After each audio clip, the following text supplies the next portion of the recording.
everyone, welcome to our channel. Hope you all are doing great. So आज की video में हम start करेंगे क्लास 9 का lesson number 9 force and laws of motion के बारे में आज हम पढ़ेंगे। तो ये टॉपिक पढ़ने से पहले आप सबसे पहले क्या करोगे बताओ? वीडियो को लाइक करोगे बेटा, चैनल को सब्सक्राइब करोगे, ठीक है? क्योंकि आप लोग क्या कर लेते हो, वीडियो तो देख लेते हो फिर ना लाइक करते हो ना चैनल को सब्सक्राइब करते हो। तो पहले ये काम करो, ठीक है? तो अब हम पढ़ते हैं आगे। हमारा पहला टॉपिक रहेगा फोर्स। व्हाट इज फोर्स, इसके बारे में हम पढ़ेंगे, ठीक है? तो जब हम किसी ऑब्जेक्ट है, मान लो यहाँ पे कोई ऑब्जेक्ट है और ये कोई खड़ा है, चलो मैं ही खड़ी हूँ, ठीक है? फिर मैंने क्या किया, ये ऑब्जेक्ट है कोई भी, मैंने इसको मूव करने के लिए मैंने क्या किया, इसको हिट किया। ये मैंने अपना हाथ लंबा करके मैंने इसको क्या किया, हिट किया मैंने, ठीक है? अब मैंने इसको हिट किया तो अब देखो ये क्या ऑलवेज मूव करता रहेगा क्या? ऐसा है कि ये हमेशा ही मूव करता रहेगा?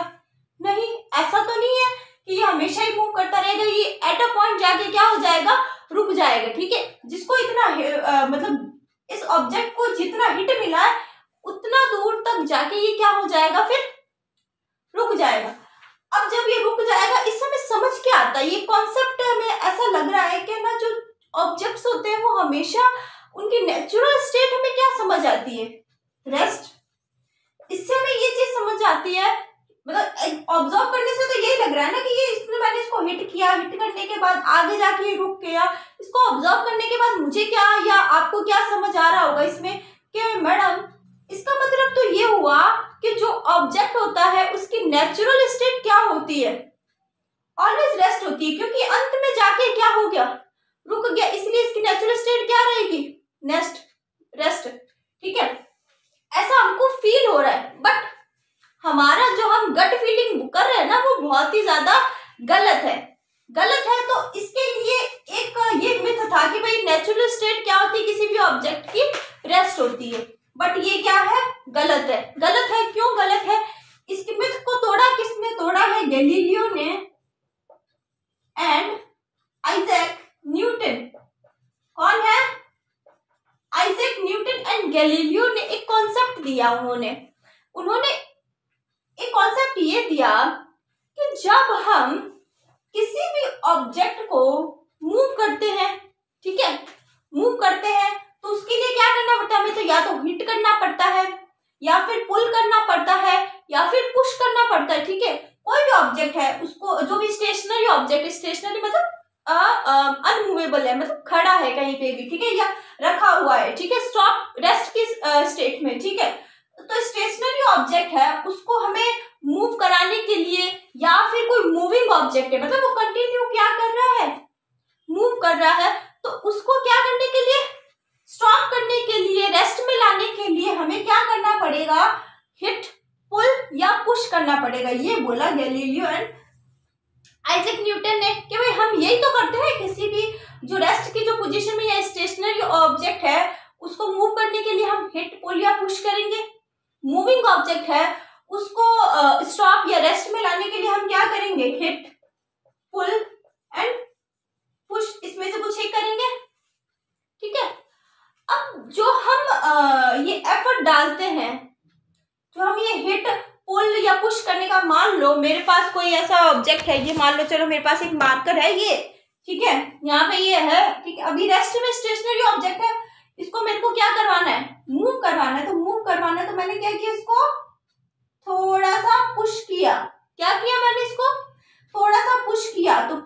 तो बताओ मेरे कौन सा इफेक्ट काम है इसमें ना, मैंने मस्कुलर इफेक्ट लगाया। क्या लगाया मैंने, मस्कुलर एफर्ट लगाया है, ठीक है बच्चों? अब जब मैंने मस्कुलर एफर्ट यहाँ पे इसको पुश करने के लिए लगाया है तो ये क्या हो गया, मूव कर गया ना। बात समझ आ गई, ठीक है? तो ये मूव कर गया। अगर ये मूविंग होगा तो मेरे को इसको रोकने के लिए भी क्या करना पड़ेगा, अपना मस्कुलर एफर्ट लगाऊंगी। मस्कुलर एफर्ट में क्या होगा, हिट, पुल एंड पुश होगा, ठीक है? अब जो ये हिट, पुल एंड पुश है वो क्या होगा, वो होता है फोर्स होता है बेटा। क्या होता है, फोर्स होता है, ठीक है ना? तो जो फोर्स का जो कंसेप्ट है, जो हम बोलते हैं कि ये फोर्स का कंसेप्ट किस पे बेस्ड है, सारा हिट, पुल एंड पुश पे ही बेस्ड है, ठीक है। अगर तुम हिट पुल या पुश नहीं करोगे तो वो कोई मूव करेगा अपनी स्टेट ऑफ पोजीशन में, कोई चेंज लाएगा? नहीं लाएगा बेटा, ठीक है ना। इसलिए ये क्या हो गया, हिट एंड पुल पुश क्या हो गया, फोर्स का एक कॉन्सेप्ट हो गया जिसपे पूरा का पूरा फोर्स क्या है, बेस्ड है, ठीक है। अब हम बात करते हैं कि जो ये कॉन्सेप्ट है, फोर्स है, ठीक है ना। अब मैं मान लो ये किस किस तरह के होते हैं, कैसे कैसे फोर्स होते हैं, कितने टाइप के फोर्स होते हैं, ठीक है ना। चलो इसके बारे में बात करते हैं। ये चीज समझने से पहले, काइंड ऑफ फोर्सेस समझने से पहले हम ये देखते हैं कि भाई है ना, जो फोर्स है आपने कभी उसको देखा है? एनीवन सी? किसी ने भी मतलब देखा है क्या? आप में से नहीं देखा होगा। किसी ने टेस्ट किया है उसको, मतलब ये कैसे क्या है? नहीं। अच्छा, किसी ने फील किया है? कुछ बच्चे बोलेंगे नहीं हमने फील किया है, हम फील करते हैं। नहीं बेटा, तुम वो फोर्स को फील नहीं करते, तुम जो फील करते हो वो क्या है, वो क्या है बताओ? तुम जो फील करते हो वो है इफेक्ट ऑफ फोर्स। वो क्या है? Effect of force. तुम जो फील करते हो वो है इफेक्ट ऑफ फोर्स, ठीक है ना। जब हम फोर्स हम जब भी हम ये हिट या पुल या पुश करेंगे तो फोर्स लगेगा, कुछ फोर्स लगेगा जो हमें फील हो रहा है, वो क्या है? Effect of force. Effect of force में हम देखेंगे कि जब हम किसी को हिट कर रहे हैं तो उसके क्या हो रहा है, स्टेट ऑफ मोशन क्या हो रहा है, उसका चेंज हो रहा है। आइदर वो रेस्ट में है, आइदर या फिर वो मूविंग कंडीशन में, मूविंग पोजीशन में आ जाता है, ठीक है। तो या फिर क्या होता है कि मैंने कोई बॉल लिया है, बाउंसी बॉल लिया है, ठीक है, मैं उसको क्या कर रही हूँ, पुश कर रही हूँ, दोनों साइड से क्या कर रही हूँ, पुश कर रही हूँ, तो उसका क्या हो जाएगा, शेप एंड साइज क्या हो जाएगा, चेंज हो जाएगा। जैसे ये बॉल है मान लो, ठीक है, ये बॉल है तो मैंने यहाँ से भी इसको पुश किया, यहाँ से भी पुश किया, तो देखो इसका जो साइज हो जाएगा वो क्या हो जाएगा, चेंज होगा कि नहीं होगा। तो जो इफेक्ट ऑफ फोर्सेस है वो हम फील करते हैं। ऐसे देखो कि जैसे मान लो कोई भी ऑब्जेक्ट है, उसका हम ना डायरेक्शन चेंज कर सकते हैं। क्या चेंज कर सकते हैं? डायरेक्शन चेंज कर सकते हैं, उसका मोशन चेंज कर सकते हैं। तो यही क्या होता है, जो हमें दिख रहा है, जो हम फील करते हैं, वो सब क्या होता है, इफेक्ट ऑफ फोर्सेस होता है। फोर्स को फील नहीं करते हम, उसके जो इफेक्ट्स आ रहे हैं ना, जैसे पुलिंग, पुशिंग, हिटिंग, ठीक है, इसके अलावा उसका स्टेट ऑफ पोजीशन चेंज होना, उसका डायरेक्शन, ये सब जो चेंज हो रहे हैं, ये सब जो उसका स्टेट ऑफ पोजीशन बदल रहा है, ये सब क्या है, ये है इफेक्ट ऑफ फोर्सेस जो हम क्या करते हैं, फील करते हैं। बात समझ आ गई क्या? ठीक है, अब हम बात करते हैं काइंड्स ऑफ फोर्सेस की। तो अब हम बात करते हैं बैलेंस्ड और अनबैलेंस्ड फोर्स की। ये दोनों क्या होते हैं? मान लो कोई ऑब्जेक्ट है, ऑब्जेक्ट ये मैंने यहाँ पे, मैं अपना ऑब्जेक्ट क्या लेके आई हूँ इस बार, बुक लेके आई, ठीक है। अब ये बुक है, ये कौन से सरफेस पे है? अभी देखो ये बोर्ड का जो सरफेस है उसके ऊपर क्या है, ये बुक है। अब देखो, अब मैंने इसको क्या करना है, पुश करना चालू किया, बट ये क्या हो रहा है, मूव नहीं हो रहा है। क्यों नहीं हो रहा है मूव?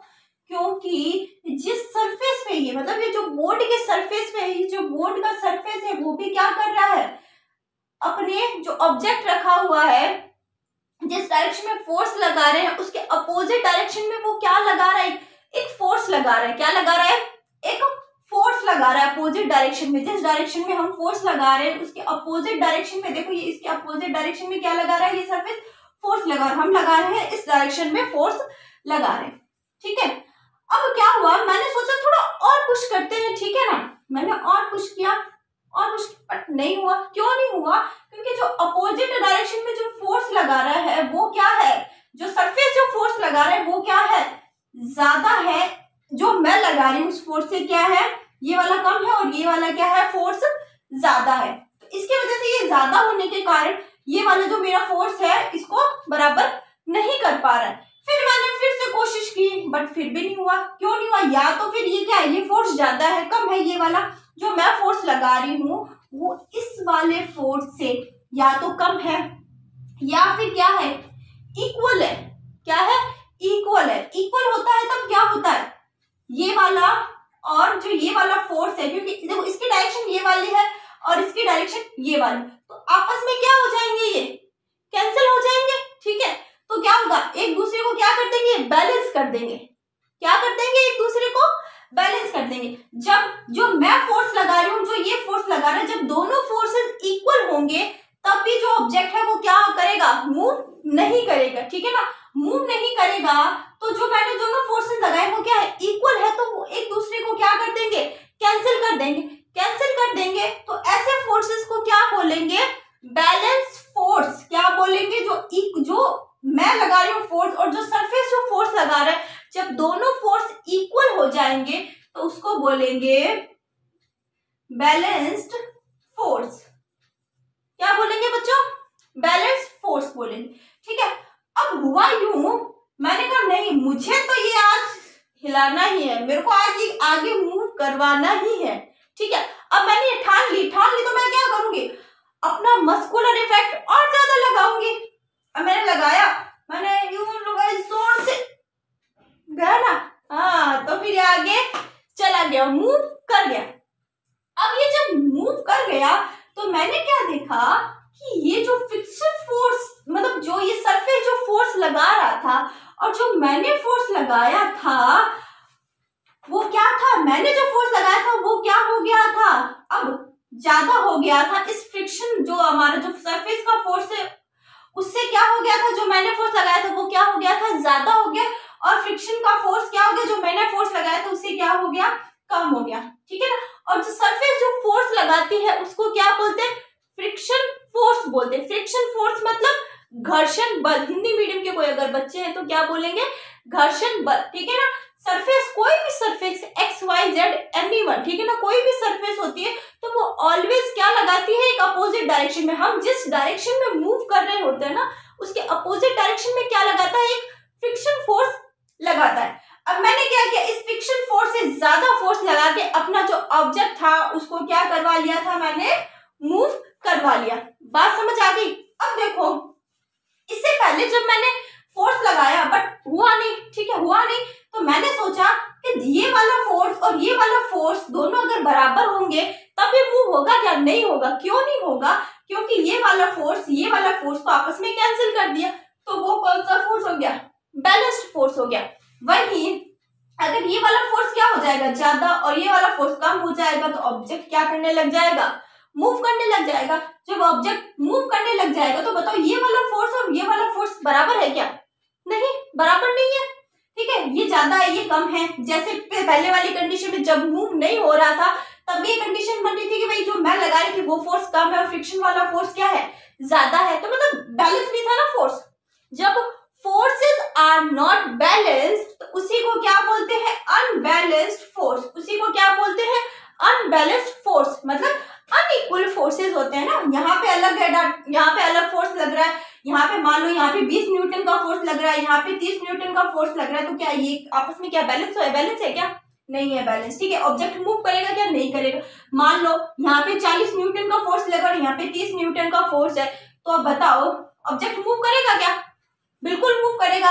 पर बताओ ये फोर्सेस क्या बैलेंस है क्या, नहीं, बैलेंस नहीं है। बैलेंस होते तो मूव नहीं करते। हमेशा ध्यान रखना, जब फोर्सेस बैलेंस होंगे तो वो मूव नहीं करेंगे। उनका जो नेट फोर्स आएगा वो क्या आएगा, जो मतलब जो फोर्सेस क्या हो जाएंगे, अगर बैलेंस्ड हो जाएंगे तो उनका मतलब जो नेट फोर्स होगा वो क्या आएगा, जीरो आएगा। क्या आएगा, जीरो आएगा। जो बैलेंस्ड फोर्स है, अगर तुम्हें उसका मान पूछे कि भाई उसका क्या होगा, बैलेंस्ड फोर्स का नेट फोर्स का रिजल्ट क्या होगा, ठीक है, उसका डाटा क्या होगा, तो तुम क्या बोलोगी, जीरो।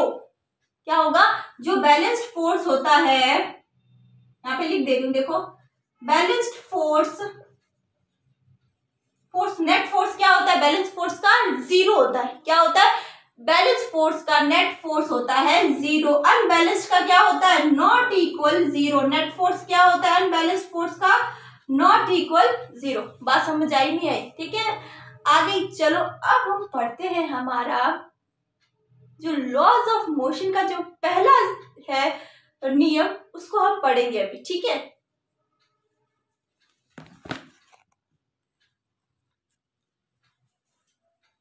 देखो, जो लॉज ऑफ मोशन है किसने दिए थे बताओ, न्यूटन ने दिए थे। ठीक है, न्यूटन ने दिए थे, पर किसके बेस पे दिए थे? गैलीलियो ने कुछ अपने वो दिए थे, कंसेप्ट दिए थे, उन्हीं के कंसेप्ट के ऊपर न्यूटन ने क्या दिए? लॉज ऑफ मोशन दिए। तो पहले हम देखेंगे गैलीलियो ने क्या कंसेप्ट दिया था, क्या बोला था गैलीलियो ने, ठीक है, तो उसके बारे में बात करते हैं। गैलीलियो ने बोला कि एक हम इंक्लाइन प्लेन लेते हैं। कैसा प्लेन लेते हैं? इंक्लाइन प्लेन लेते हैं। इंक्लाइन प्लेन मतलब यूं, मान लो ये मेरा हाथ है यूं वाला, ये जो है ना, ये जो तुम फिसलन पट्टी नहीं खेलते थे बचपन में, ठीक है, जो फिसलन पट्टी खेलते थे, वो फिसलन पट्टी वाला जो है ना प्लेन, वो क्या होता है? इंक्लाइन प्लेन होता है, ठीक है। अब इंक्लाइन प्लेन में जब कोई बॉल है, मार्बल का बॉल है, ठीक है, मान लो मार्बल का बॉल है, यहां से इसको क्या किया मैंने? पुश किया। पुश किया, जब ये नीचे की तरफ आएगा, नीचे की तरफ आएगा, तो बताओ यहाँ पे कुछ मैंने इसको पुश किया तो इसको कुछ ना कुछ वेलोसिटी मिली। ये देखो वेलोसिटी मिली, नहीं मिली? कुछ वेलोसिटी मिली। अब इसको वेलोसिटी मिली, अब देखो नीचे की तरफ जाएगा तो इसकी वेलोसिटी क्या हो जाएगी? धीरे धीरे क्या हो जाएगी? सॉरी, इंक्रीज हो जाएगी। धीरे धीरे इसकी वेलोसिटी क्या हो जाएगी? इंक्रीज हो जाएगी, ठीक है। धीरे धीरे इसकी वेलोसिटी इंक्रीज हो जाएगी, फिर यहाँ पे आएगा वापस, तो इसकी क्या होने लग जाएगी? धीरे धीरे वेलोसिटी वापस से डिक्रीज होने लग जाएगी, ठीक है। अब हम देखते हैं कि वापस से जो दूसरा प्लेन लिया, अब उस प्लेन में हमने क्या किया? ऊपर से नहीं उसको हिट करके हमने नीचे से उसको हिट किया। अब नीचे से हिट किया यहाँ से, तो कुछ हमने हिट करने के बाद क्या दे दी? इसको कुछ वेलोसिटी दे दी। अब उसको कुछ वेलोसिटी दे दी तो ये क्या करेगा? ऊपर की तरफ मूव करेगा। अब ऊपर की तरफ मूव करेगा, तो जब ये ऊपर की तरफ आ गया, तो बताओ इसकी जो वेलोसिटी होगी वो कम होगी, ज्यादा होगी? ऑब्वियस सी बात है, इसकी वेलोसिटी क्या हो जाएगी? कम हो जाएगी, ठीक है। जब हम कहते हैं ना कि ऊपर से जब नीचे की तरफ जाते हैं तो हमारी क्या होती है? स्पीड बढ़ जाती है, अचानक से वेलोसिटी क्या हो जाएगी? बढ़ जाएगी। वैसे ही हम जब नीचे से ऊपर की तरफ जाते हैं तो हमारी एनर्जी क्या होती है? कम होती है, और हमारी स्पीड भी कंपैरेटिवली कम हो जाती है, ठीक है। तो इसमें भी इंक्लाइन प्लेन में भी ऐसा ही है। उसने देखा कि जब मैं यहाँ से नीचे से जब मैं बॉल को हिट करता हूँ, ऊपर की तरफ जाने के बाद उसकी वेलोसिटी क्या हो जाती है? कम हो जाती है। और यहाँ पे इसने देखा कि भाई जब मैंने इस जो मार्बल का जो बॉल है मैंने इसको हिट किया, जब ये नीचे की तरफ जा रही थी, इसकी वेलोसिटी क्या होगी? इंक्रीज होगी। ऐसा क्यों हुआ? अब पहले देखो इंक्रीजिंग का कारण देखो, ठीक है। अब इसमें देखो, इसमें इंक्रीजिंग का कारण ये है क्योंकि नीचे की तरफ जो प्लेन है यहाँ पे कौन सा होता है? गुरुत्वाकर्षण बल होता है, नहीं होता? ग्रेविटेशन फोर्स होता है ना, ग्रेविटेशन फोर्स होता है, ठीक है ना। तो इसकी वेलोसिटी को इंक्रीज करने के लिए एक फोर्स और लग गया। कौन सा लग गया? Gravitation force. फ्रिक्शन फोर्स था बट कंपैरेटिवली कम था, तो उसने जो ये मैंने फोर्स दिया, मैंने उसको जो वेलोसिटी दी, वो क्या कर रही थी? उसके जो फ्रिक्शन फोर्स को क्या कर रही थी? कम करती हुई, मतलब फ्रिक्शन फोर्स क्या हो रहा था? कम था, और मैंने जो दिया था वो ज्यादा था, तो फिर क्या हो रहा है? नीचे की आराम से जा रहा था, और एक और फोर्स लग रहा था जो इसकी वेलोसिटी को बढ़ावा देगा, वो कौन सा है? ग्रेविटेशन फोर्स, ठीक है। अब इसमें देखो ये मार्बल ऊपर की तरफ जा रहा है पर इसकी वेलोसिटी कम हो रही है। क्यों कम हो रही है? क्योंकि यहाँ पे देखो नीचे ग्रेविटेशन फोर्स तो कहाँ पे लग रहा है? बताओ, ग्रेविटेशन फोर्स नीचे की तरफ लगता है, ठीक है, हमेशा कहाँ लगता है? नीचे की तरफ। और ये मार्बल का जो बॉल है वो कहाँ जा रहा है? ऊपर की तरफ जा रहा है। ऊपर की तरफ जा रहा है तो क्या हो गया? दोनों अपोजिट डायरेक्शन में हो गए, नहीं हो गए? जब दोनों अपोजिट डायरेक्शन में हो गए तो मैंने क्या कहा? वेलोसिटी क्या हो जाती है? कंपैरेटिवली कम हो जाती है, और फोर्स भी क्या हो जाता है? कम हो जाता है, ठीक है। तो वेलोसिटी क्या हो जाएगी? ऊपर जाते जाते एकदम ही धीरे धीरे क्या हो जाएगी? कम हो जाएगी। अब मान लो मैंने एक ऐसा प्लेन ले लिया, मतलब दोनों आपस में ये जुड़े हुए हैं, ये एक प्लेन है और ये एक प्लेन है, ठीक है, मैंने ऐसा ले लिया प्लेन, ठीक है। अब इसमें देखो मैंने एक ऐसा बॉल लिया है, ठीक है, जिसमें कोई फ्रिक्शन नहीं है, और ऐसा सरफेस लिया है जिसमें कोई भी फ्रिक्शन नहीं है। बस आइडियली ऐसा पॉसिबल नहीं है कि कोई फ्रिक्शनलेस सरफेस हो। हम चाहे कितना भी उसमें ग्रीस लगा दो, चाहे कितना भी प्लेन ले लो, फ्रिक्शन कम हो जाएगा, बट जीरो कभी नहीं होता है फ्रिक्शन। तो हमने एक प्लेन लिया, उसमें क्या हो गया? फ्रिक्शन हमने इमेजिन किया है, ठीक है ना, ये काल्पनिक हम यहाँ पे थॉट मान के काम कर रहे हैं, ठीक है। तो मैंने एक ऐसा प्लेन लिया है जिसका क्या है? फ्रिक्शन जीरो है। मार्बल का भी फ्रिक्शन क्या है? जीरो। अब मैंने यहाँ से हिट किया तो अब देखो ये क्या करेगा? कंटिन्यूसली यहाँ से हिट करेगा, फ्रिक्शन को इसको रोकने वाला कोई फोर्स है क्या, बताओ, इसको कोई रोकने वाला फोर्स है, नहीं है ना, ठीक है। इसको अपोज करने वाला कोई भी फोर्स नहीं है, इसके जो अपोजिट डायरेक्शन में चलने वाला कोई भी, लगने वाला कोई भी फोर्स नहीं है। तो मैंने यहाँ से इसको हिट किया, हिट करने के बाद देखो यहाँ पे गया, यहाँ पे गया, जिस हाइट पे मैंने हिट किया उस हाइट तक गया वापस, फिर वापस आया, वापस यहाँ तक आया, ठीक है, फिर वापस गया, वापस यहाँ तक गया, ऐसे ऐसे चलता रहेगा इसका।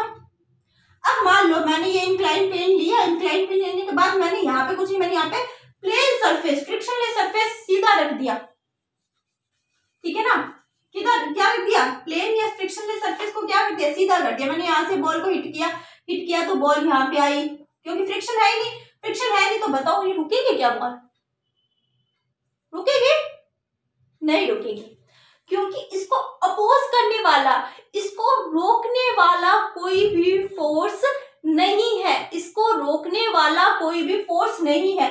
जब तक इसको रोकने वाला कोई फोर्स नहीं होगा ये बॉल नहीं रुकेगी, अनंत काल तक चलती रहेगी, ठीक है। बात समझ आ गई क्या, यही कॉन्सेप्ट लेके हमारे जो न्यूटन जी है उन्होंने बनाया लॉज ऑफ मोशन। अब पहला जो लॉज ऑफ मोशन का जो नियम है, जो फर्स्ट लॉज ऑफ मोशन है वो क्या है, लॉ ऑफ इनर्शिया। वो क्या है, जो हमारा जो फर्स्ट लॉ है वो है लॉ ऑफ इनर्शिया। इनर्शिया क्या है, मतलब इनर्शिया मतलब हिंदी में बोले तो जड़ता। अब मैं बताती हूँ आपको इनर्शिया होता क्या है। वो होता है जिसमें कोई भी जो ऑब्जेक्ट है वो अपनी पोजीशन पे ही, या अपने जो स्टेट होता है, सॉरी मोशन ऑफ जो स्टेट होता है उसी में क्या रहना चाहता है। उसमें देखो, इसमें भी मेरे को यही समझ आ रहा है, जब मैंने इसको हिट किया तो ये अपनी स्टेट ऑफ मोशन में ही क्या रहना चाह रहा है, ये रुकने का नाम ही नहीं ले रहा, ठीक है, जब तक मैं कोई अपोजिट फोर्स नहीं लगाती। जैसे मैंने अपोजिट फोर्स लगाया ये रुकेगा, वही मैंने यहाँ पे एक बॉल रख दिया, मैंने उसको हिट नहीं किया, तो बताओ ये कभी भी मूव करेगा क्या, नहीं करेगा, मूव करेगा कभी, मूव नहीं करेगा, ठीक है ना। तो हमेशा क्या रहेगा, ये रेस्ट में ही रहेगा, ठीक है ना, अनंत काल तक रेस्ट में रहेगा। तो इससे ये चीज समझ आती है जड़ता क्या होती है, इनर्शिया ये होता है कि कोई भी जो ऑब्जेक्ट है अपना जो स्टेट ऑफ जो पोजीशन है या स्टेट ऑफ मोशन है उसमें डिस्टरबेंस का क्या करता है, वो रेजिस्ट करता है, उसमें डिस्टरबेंस को क्या करता है, वो रेजिस्ट करता है। वो चाहता है कि जो उसका स्टेट ऑफ मोशन है वो कंटिन्यू बना रहे, ठीक है ना, चाहे वो रेस्ट में है तो रेस्ट उसका कंटिन्यू बना रहे स्टेट ऑफ मोशन। अगर उसका स्टेट ऑफ मोशन मूविंग है, ठीक है, तो वो चाहता है वो मूविंग कंडीशन में ऑलवेज बना रहे। बात समझ आई नहीं है, ठीक है। तो यही क्या है, लॉज ऑफ इनर्शिया है। इनर्शिया मतलब वो अपनी स्टेट ऑफ मोशन में या स्टेट ऑफ पोजीशन में ऑलवेज बना रहना चाहता है, ठीक है ना। जैसे ही उसको अपोज करेंगे, कोई दूसरा फोर्स लगाएंगे उसको रोकने के लिए या उसको मूव कराने के लिए, तो वो उसको क्या करेगा, उसका विरोध करेगा, उसको रेजिस्ट करेगा, ठीक है ना। तो यही है कि इनर्शिया क्या करता है, अपने ऊपर जो दूसरा जो फोर्स लग रहा है उसको क्या करता है, रेजिस्ट करता है, ठीक है ना। इनर्शिया जो दूसरा जो फोर्स लगाते हैं उसको क्या करता है, रेजिस्ट करता है। इनर्शिया ना मतलब डिस्टरबेंस को क्या करता है, रेजिस्ट करता है। बात समझ आ गई नहीं आई, ठीक है। तो अब हम इसके बारे में बात करेंगे। और ये आपको फर्स्ट लॉ ऑफ मोशन का डेफिनेशन लिखा दिया मैंने, ठीक है ना। फर्स्ट लॉ ऑफ मोशन क्या है, लॉ ऑफ इनर्शिया ही क्या होता है, फर्स्ट लॉ ऑफ मोशन होता है, ठीक है ना। जो ये जो गति के जो तीनों नियम है, मोशन के जो 3 नियम है, किसने दिए थे, न्यूटन ने दिए थे। किसने दिए थे, न्यूटन ने दिए थे, ठीक है ना। और इनका कॉन्सेप्ट क्या था, जो गैलीलियो ने जो सब कुछ जो कॉन्सेप्ट बताया, जो डिस्कवर किया, उसी के ऊपर बेस्ड था इनका, न्यूटन का 3 लॉज ऑफ मोशन इनके बेस थे। तो हम पहले मोशन के बारे में हमने बात कर ली, लॉ ऑफ इनर्शिया। वापस से रिपीट कर देती हूँ, इनर्शिया मतलब वो अपनी जो स्टेट ऑफ पोजीशन होता है, स्टेट ऑफ मोशन होता है, उसमें क्या करती है, उसमें अपने डिस्टरबेंस का, उसके क्या करती है, उसको रजिस्ट करती है। रजिस्ट करती है मतलब वो चाहती है कि वो अगर मूविंग में तो मूविंग में ही रहे, वो अगर रेस्ट में तो वो रेस्ट में ही रहे। तो इसको क्या बोलते हैं, इनर्शिया बोलते हैं, ठीक है। अब इसको बात करते हैं हम प्रैक्टिकली हम बात करते हैं, ठीक है। तो अब देखो, थक गए होंगे पढ़ाई करते करते, नहीं क्या, थक गए भाई, थक गए, सब थक गए, तो थोड़ा रेस्ट अपने आप को दो और चलो अभी हम घूम के आते हैं थोड़ा सा। अब पूछो कहाँ घूम के आओगे? कहीं पे भी जहां मैं ले चलूं वहां चलोगे? चलो ठीक है। अब समझो मैं गाड़ी की ड्राइवर हूं और तुम सब मेरे पीछे बैठे हो कि बहुत थका दिया आज तो मैडम ने पढ़ा के, तो चलो ठीक है अभी हम घूमने चलते हैं। चलो भाई घूमने चलते हैं, ठीक है। तुम लोग सब पीछे बैठ गए, सब बैठ गए ना अच्छे से?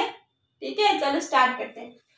अब अभी जब तुम बैठे हो तब क्या है, तुम एकदम रेस्ट में हो, गाड़ी में बैठे हो, गाड़ी चल नहीं रही ना, रुकी हुई कंडीशन में बैठोगे ना, ये चलते चलते नहीं, रुकी हुई कंडीशन, ठीक है। अब तुम बैठे हो तो क्या है, गाड़ी अभी रेस्ट में है तो तुम भी क्या हो, रेस्ट में हो।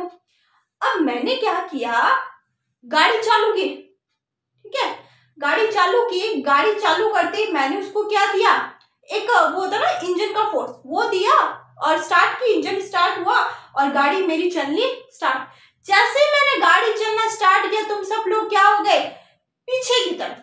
क्यों हुए पीछे की तरफ? क्योंकि तुम्हारा जो नेचुरल अभी जो तुम बैठे थे वो क्या था, कंडीशन रेस्ट था। जैसे ही मैंने गाड़ी चालू की तो मैंने क्या किया, आपकी जो रेस्ट की जो पोजीशन थी उसको क्या कर दिया, मैंने डिस्टर्ब कर दिया तो उसको रजिस्ट करेगा, रजिस्ट करने के लिए वो क्या हो गया, पीछे की तरफ हो गए। क्या हो गए, उसने सब पीछे की तरफ हो गए। क्योंकि तुम देखो मैं यहाँ पे थी, मैंने गाड़ी चालू करके मैं यहाँ पे आ गई, तुम क्या करोगे, तुम्हारी कंडीशन देखो पीछे की तरफ ही है, तो तुम क्या हो जाओगे, उसी कंडीशन में वापस आने की कोशिश करोगे, ठीक है। बट मैंने क्या कर लिया, गाड़ी मूव कर ली। अब गाड़ी मूव करते हैं, हम सब जा रहे हैं, सब गाना वगैरह गा रहे हो तुम लोग, अचानक से क्या हुआ, सामने से मान लो कुछ भी ट्रक गाड़ी कुछ भी आ गया, अचानक से मैंने ब्रेक लगाया, तुम मजे से गा रहे हो, एंजॉय कर रहे हो, मैंने ब्रेक लगाया, ब्रेक लगाते ही क्या हुआ, तुम सब लोग आगे वाली सीट पे आ गए। क्यों आ गए आगे वाली सीट पर, क्योंकि अभी तुम लोग सब किस में हो, मोशन में हो तुम सब लोग। अभी मैं गाड़ी चला रही हूँ तो तुम सब लोग मोशन में हो। जैसे ही मैंने ब्रेक लगाया, मतलब मैंने क्या की, गाड़ी को रोका, मैंने गाड़ी को रोकते ही तुम सब लोग जिस कंडीशन में थे, कहाँ थे, आगे की तरफ चल रहे थे ना, आगे की तरफ कंडीशन में थे, और मैंने क्या कर दिया, रोक दिया। रोकते ही क्या हो गया, तुम सब लोग आगे की तरफ ही झुक गए। बात समझ आई नहीं आई, ठीक है, आगे की तरफ ही झुक गए। इसका मतलब ये है कि तुम्हारी जो मोशन हो रहा था, तुम जिस स्टेट में थे, जिस पोजीशन में थे, तुम उसी पोजीशन में बने रहना चाहते थे। पर क्या हुआ, जैसे ही डिस्टर्ब हुआ, तुमने अपनी पोजीशन, तुम्हारी जो वो थी डिस्टर्बेंस के कारण क्या हुआ, तुम्हारा बॉडी का भी क्या हुआ, मोशन चेंज हुआ, ठीक है ना। तो यही क्या हो गया, फर्स्ट लॉ ऑफ मोशन हो गया। इसी को क्या बोलते हैं हम, इनर्शिया बोलते हैं, लॉ ऑफ इनर्शिया बोलते हैं। तभी तो देखो गाड़ी होता है, जो कार होती है, कार में क्या लगाते हैं, सीट बेल्ट लगाते हैं, इसीलिए लगाते हैं। अब जब भी तुम गाड़ी में बैठो, कार में बैठो, तो तुम क्या करोगे, तुम्हें क्या याद आना चाहिए, जैसे सीट बेल्ट लगाओगे याद आना चाहिए फर्स्ट लॉ ऑफ मोशन, मतलब लॉ ऑफ इनर्शिया तुम्हें याद आना चाहिए, ठीक है ना। वो याद आएगा जैसे तुम्हारा एक क्वेश्चन तैयार हो जाएगा, ठीक है बच्चों। तो सीट बेल्ट इसलिए लगाते हैं ताकि जब तुम्हारे आगे की तरफ आए, मतलब गाड़ी को अचानक से ब्रेक लगाए और हमारे फर्स्ट लॉ मोशन के कारण क्या है, हम अपने गति में विरोध करते हुए हम आगे की तरफ आएंगे, तब क्या होगा, हमारा सर ना फूटे, वो हमें बेल्ट क्या कर लेगा, रोक लेगा आगे की तरफ हमारा सर लगने से। बात समझ आ गई। अगर मान लो एक छोटा सा एग्जांपल, हम बस में बैठे, हम जा रहे हैं, एंजॉय कर रहे हैं, मैं घुमाव आ गया, क्या आ गया, मोड़ आ गया, ठीक है ना, टर्न आ गया। अभी तो हम इतनी देर क्या चल रहे, स्ट्रेट लाइन में चल रहे हैं, सीधी सड़क थी, स्ट्रेट लाइन में हम मोशन करते हुए जा रहे थे। जैसे टर्न आया, क्या आया, टर्न आया, टर्न आते ही क्या हो गया, तुम सब लोग भी यूं हो गए, सब ऐसे हो गए। क्यों हो गए बच्चों बताओ, क्योंकि तुम्हारे स्ट्रेट लाइन में चल रहे थे, ठीक है। और समटाइम्स होता है कि गिर भी जाता है कोई, क्या हो जाता है ऐसी कंडीशन में, जो लेफ्ट साइड में बैठे हुए लोग हैं वो गिर भी जाते हैं। अगर हम राइट साइड में टर्न कर रहे हैं तो लेफ्ट साइड में बैठे हुए लोग क्या हो सकते हैं, गिर भी सकते हैं, ठीक है ना। क्यों, क्योंकि वो स्ट्रेट लाइन में चलते हुए उनका अभी जो स्टेट ऑफ मोशन है वो क्या है, स्ट्रेट लाइन है, उसका इनर्शिया क्या है, उनका स्ट्रेट लाइन है। जैसे ही मैंने क्या किया, टर्न लिया तो वो सब भी क्या हो गए, कुछ गिर गए, कुछ ने गिरे वो नहीं, जिन्होंने क्या कर लिया, उनको पता लगा अरे टर्न ले रहे, तो उन्होंने थोड़ा सा अपने आप को बेंड कर लिया, मतलब पहले ही उस पोजीशन में आने के लिए क्या कर लिया, अपने आप को प्रिपेयर कर लिया, तो फिर वो क्या हो गया, आराम से मूव करते हुए चले गए। आज हम बात करेंगे सेकंड लॉ ऑफ मोशन के बारे में बात करेंगे। उसके ऊपर बात करने से पहले हम एक चीज के बारे में और बात करेंगे, वो है इनर्शिया एंड मास के बीच में जो रिलेशन है उसके बारे में हम बात करेंगे कि इनर्शिया और मास के बीच में क्या रिलेशन है। मास मतलब आप समझ गए ना, किसी भी चीज का जो वेट होता है, ठीक है, वो आ जाएगा मास में। और इनर्शिया हमने पिछले जो वीडियो में हमने पढ़ाई था, फिर भी मैं आपको एज ए इंट्रोडक्शन वे में आपको इनर्शिया की एक छोटी सी बात आपको बता देती हूँ कि इनर्शिया क्या होता है। कोई भी जो ऑब्जेक्ट है वो अगर मूविंग कंडीशन में है या फिर रेस्ट में है, वो जिस भी मोशन स्टेज में है वो उसी में ही क्या रहना चाहता है, बना रहना चाहता है। यही क्या होता है, इनर्शिया है। अगर ऑब्जेक्ट मूविंग कंडीशन में है तो वो मूविंग कंडीशन में बना रहना चाहता है, अगर ऑब्जेक्ट रेस्ट में है तो वो रेस्ट में ही बना रहना चाहता है। तो इसी को क्या कहते हैं, इनर्शिया कहते हैं। अगर मान लो कोई पत्थर है बड़ा सा, ठीक है, अब बड़ा सा पत्थर है, ये क्या है, अभी रेस्ट में है, क्या है, ये रेस्ट में है। तो बताओ अभी ये क्या रेस्ट में है, ये मूव नहीं कर रहा है, ये सिर्फ और सिर्फ एक जगह पे रखा हुआ है, ठीक है, रखा हुआ है। तो अभी बताओ इसका इनर्शिया क्या है। ऑब्वियसली इसका इनर्शिया क्या होगा, रेस्ट ही होगा, ठीक है, क्योंकि ये अब रेस्ट में ही बना रहना चाहता है। अब हम क्या करेंगे, इसको रेस्ट से मूविंग में लाने के लिए क्या करेंगे, हम इसके ऊपर कुछ फोर्स अप्लाई करेंगे, ठीक है। जब हम कुछ फोर्स अप्लाई करते हैं तो होता क्या है, अब बड़ा पत्थर है तो ऑब्वियसली है कि इसका जो मास है वो क्या होगा, ज्यादा होगा छोटे पत्थर के मुकाबले। जब इसका मास ज्यादा होगा तो फोर्स भी क्या लगाना पड़ेगा, हमें ज्यादा लगाना पड़ेगा। तो इसको मूव करने के लिए हमें क्या लगाना पड़ेगा, ज्यादा फोर्स लगाना पड़ेगा। अब देखो अगर मान लो हम कम फोर्स लगाते हैं तो क्या ये मूव कर जाएगा, क्या नहीं करेगा। क्यों नहीं करेगा, क्योंकि इसका मास ज्यादा हो गया।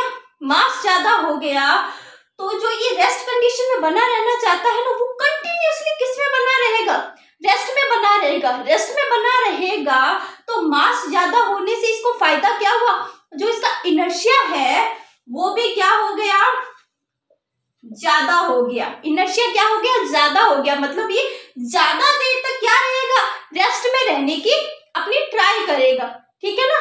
तो जितना ज्यादा मास होता है उस ऑब्जेक्ट का उतना ही ज्यादा इनर्शिया होता है, ठीक है ना। थोड़े से फोर्स से हम इसके जो रेस्ट कंडीशन में जो पत्थर है इसको मूविंग में नहीं ला सकते, क्योंकि इसका इनर्शिया क्या है, अभी बहुत ज्यादा है। इसका इनर्शिया बहुत ज्यादा क्यों है, क्योंकि इसका मास क्या है, बहुत ज्यादा है। बात समझ आई नहीं आई, ठीक है। तो जो इनर्शिया और मास के बीच में, इससे हम एक संबंध पता लगा के भाई इसके दोनों के बीच में रिलेशन क्या है। इन दोनों के बीच में रिलेशन निकल के आता है, inertia directly proportional to mass. मतलब जितना ज्यादा मास होगा उतना ही ज्यादा क्या होगा, इनर्शिया होगा। बात समझ आई नहीं आई, ठीक है। तो ये हो गया हमारा इनर्शिया और मास के बीच में क्या आ गया, हमारे पास रिलेशनशिप आ गया।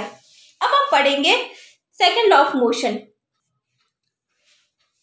ठीक है। हमने इनर्शिया और मास के बारे में देख लिया कि डायरेक्टली प्रोपोर्शनल होते हैं। अगर मास कम होगा तो उसका इनर्शिया भी क्या होगा, कम होगा। इनर्शिया कम होगा तो उसको मूव करना या उसको ना रेस्ट से मूविंग में लाना या मूविंग से रेस्ट में लाना क्या होगा, आसान होगा। अगर इनर्शिया ज्यादा होगा तो उसको मूविंग से रेस्ट में लाने में या रेस्ट से मूविंग में लाने में क्या लगेगा, फोर्स ज्यादा लगेगा। और उसे मूविंग से रेस्ट में या रेस्ट से मूविंग में लाने के लिए क्या करना पड़ेगा, हार्ड काम करना पड़ेगा। उसको आसानी से नहीं लाया जा सकेगा अगर इनर्शिया ज्यादा होगा तो। अब हम बात करते हैं जो हमारा लॉज ऑफ मोशन का जो सेकंड जो लॉ है उसके बारे में हम बात करेंगे। हमने फर्स्ट लॉ के बारे में बात कर ली थी, उसी से आगे ये निकलता है हमारा second law of motion. First law of motion था हमारा लॉज ऑफ इनर्शिया, हमारा फर्स्ट लॉ ऑफ मोशन था, ठीक है। तो अब ये स्टार्ट करें उससे पहले मैं आपको कुछ जनरल बातें पूछना चाहूंगी। अगर तुम टेबल टेनिस खेल रहे हो तो मान लो पास में तुम्हारे कोई जो टेबल है, टेबल के सेंटर के पास में कोई व्यक्ति खड़ा है, ठीक है। अब तुम टेबल टेनिस खेल रहे हो तो मान लो किसी को, जो तुम्हारा कॉम्पिटिटर है, उसने मान लो या तुमने ही बॉल को क्या कर दिया, अलग डायरेक्शन में लेके चले गए। और मान लो जो बीच में जो सेंटर में व्यक्ति खड़ा है, जो कहीं पे भी आसपास व्यक्ति खड़ा, उसको अगर वो लग जाता है तो क्या बताओ क्या उस टेनिस बॉल से उसको कुछ हर्ट होगा, ऐसा कुछ उसको ऐसा लगे चोट लगेगी क्या, ये बताओ उसको। मेरे हिसाब से तो नहीं लगेगी, और मेरे अकॉर्डिंग आपके हिसाब से भी उसको चोट नहीं लगेगी। अब यही क्या करते हैं, हम एक क्रिकेट की बॉल लेते हैं। अब क्रिकेट की बॉल लेते हैं, क्रिकेट की बॉल में हम क्या करते हैं, बहुत ही ज्यादा वेलोसिटी से हम थ्रो करते हैं।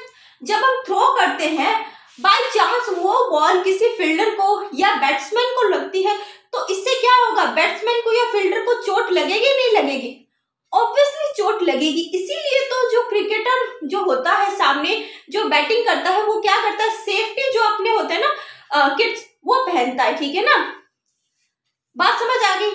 अब इससे हमें दो चीजें पता लगी, टेबल टेनिस वाली बॉल से क्या लगा, चोट नहीं लगा या ना के बराबर, और जो क्रिकेट वाली जो बॉल थी उससे क्या लगी, चोट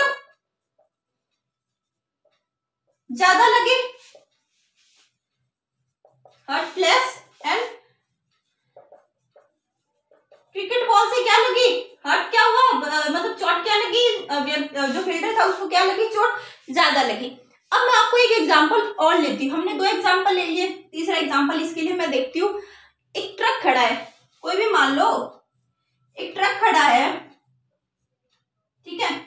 अब ये जो भी ये ट्रक खड़ा है, इसमें एक बात देखो, अगर ये खड़ा है और इसके सामने मैं आ जाऊं, क्या मेरे को कुचल देगा क्या, ऑब्वियसली ये मेरे को कुछ भी हर्ट नहीं करेगा, कुछ भी नुकसान नहीं पहुंचा सकता, क्योंकि अभी क्या है, ये रुका हुआ है।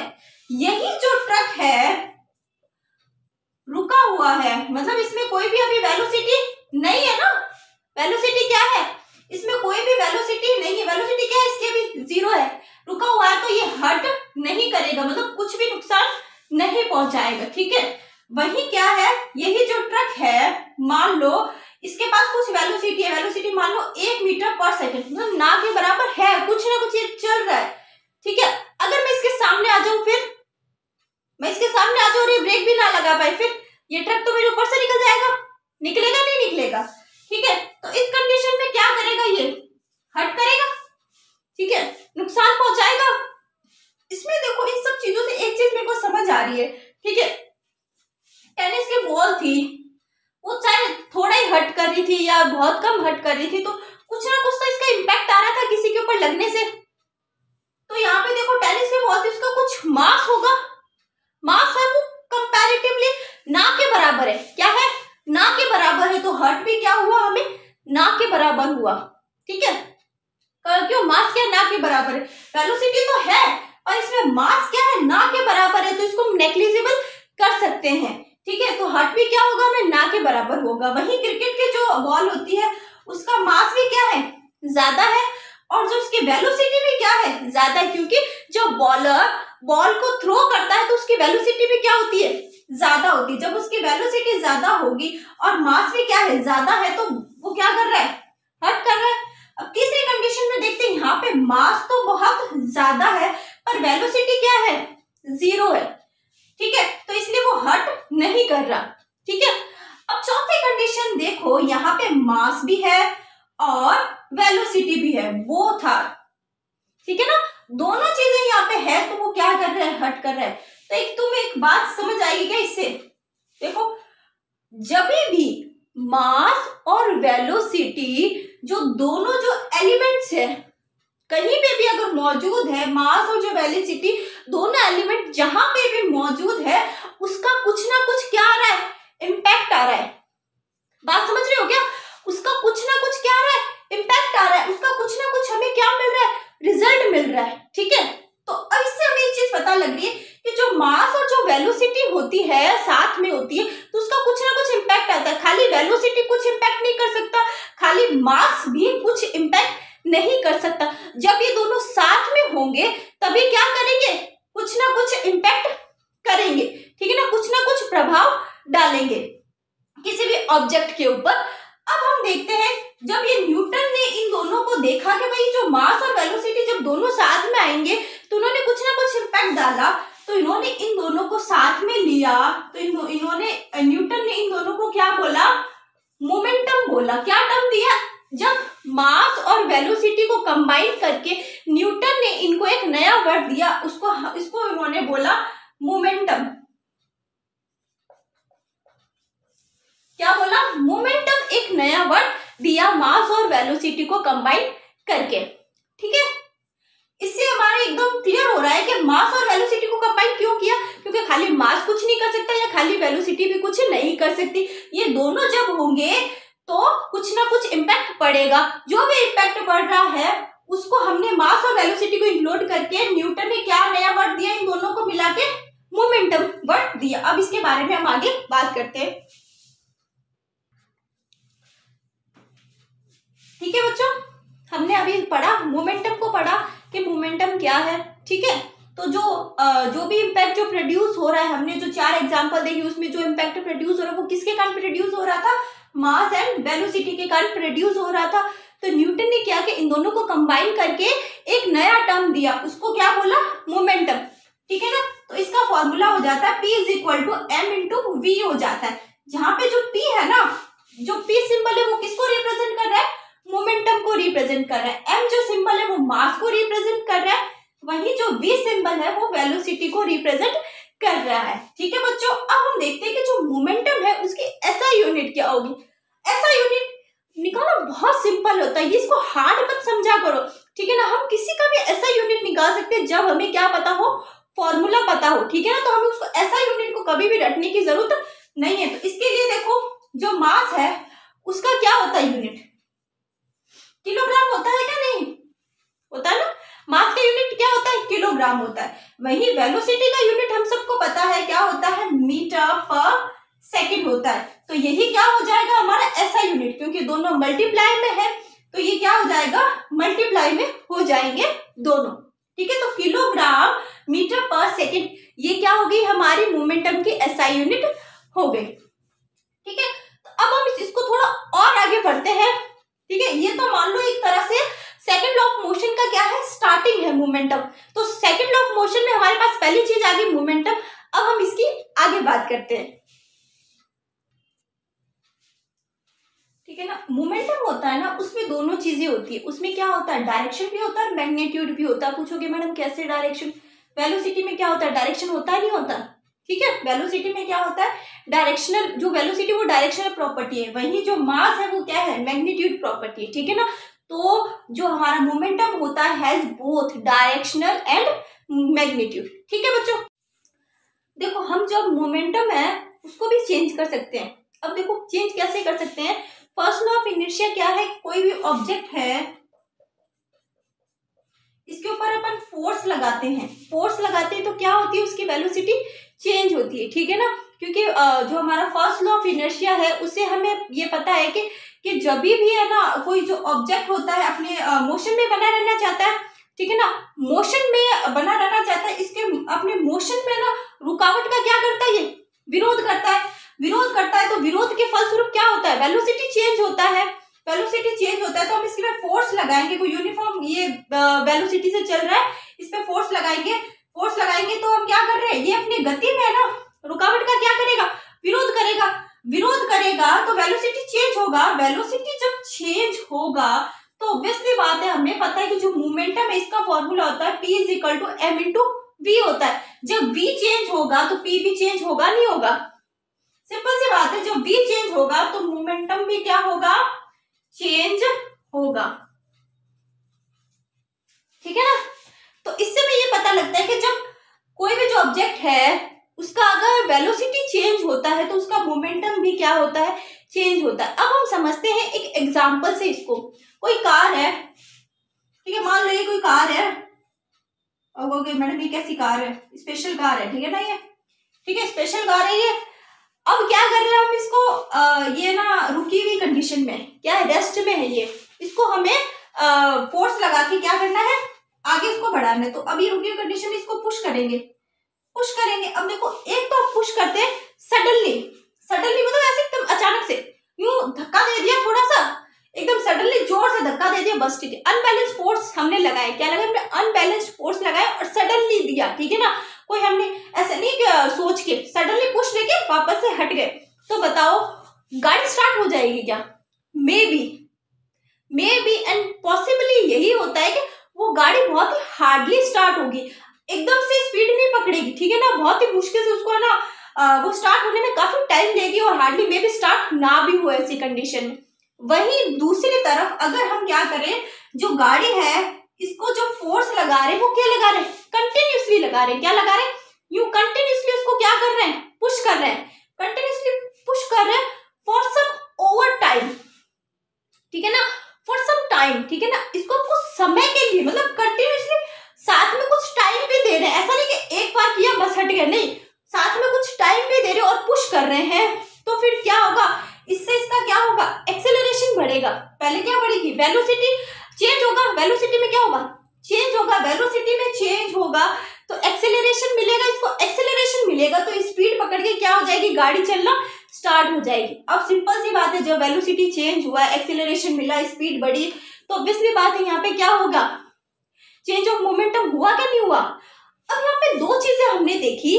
पहली हमने देखी कि जब हमने एक सडनली क्या किया, पुश किया, सडन पुश किया, तब वहां पे चेंज ऑफ मोमेंटम ना के बराबर हुआ।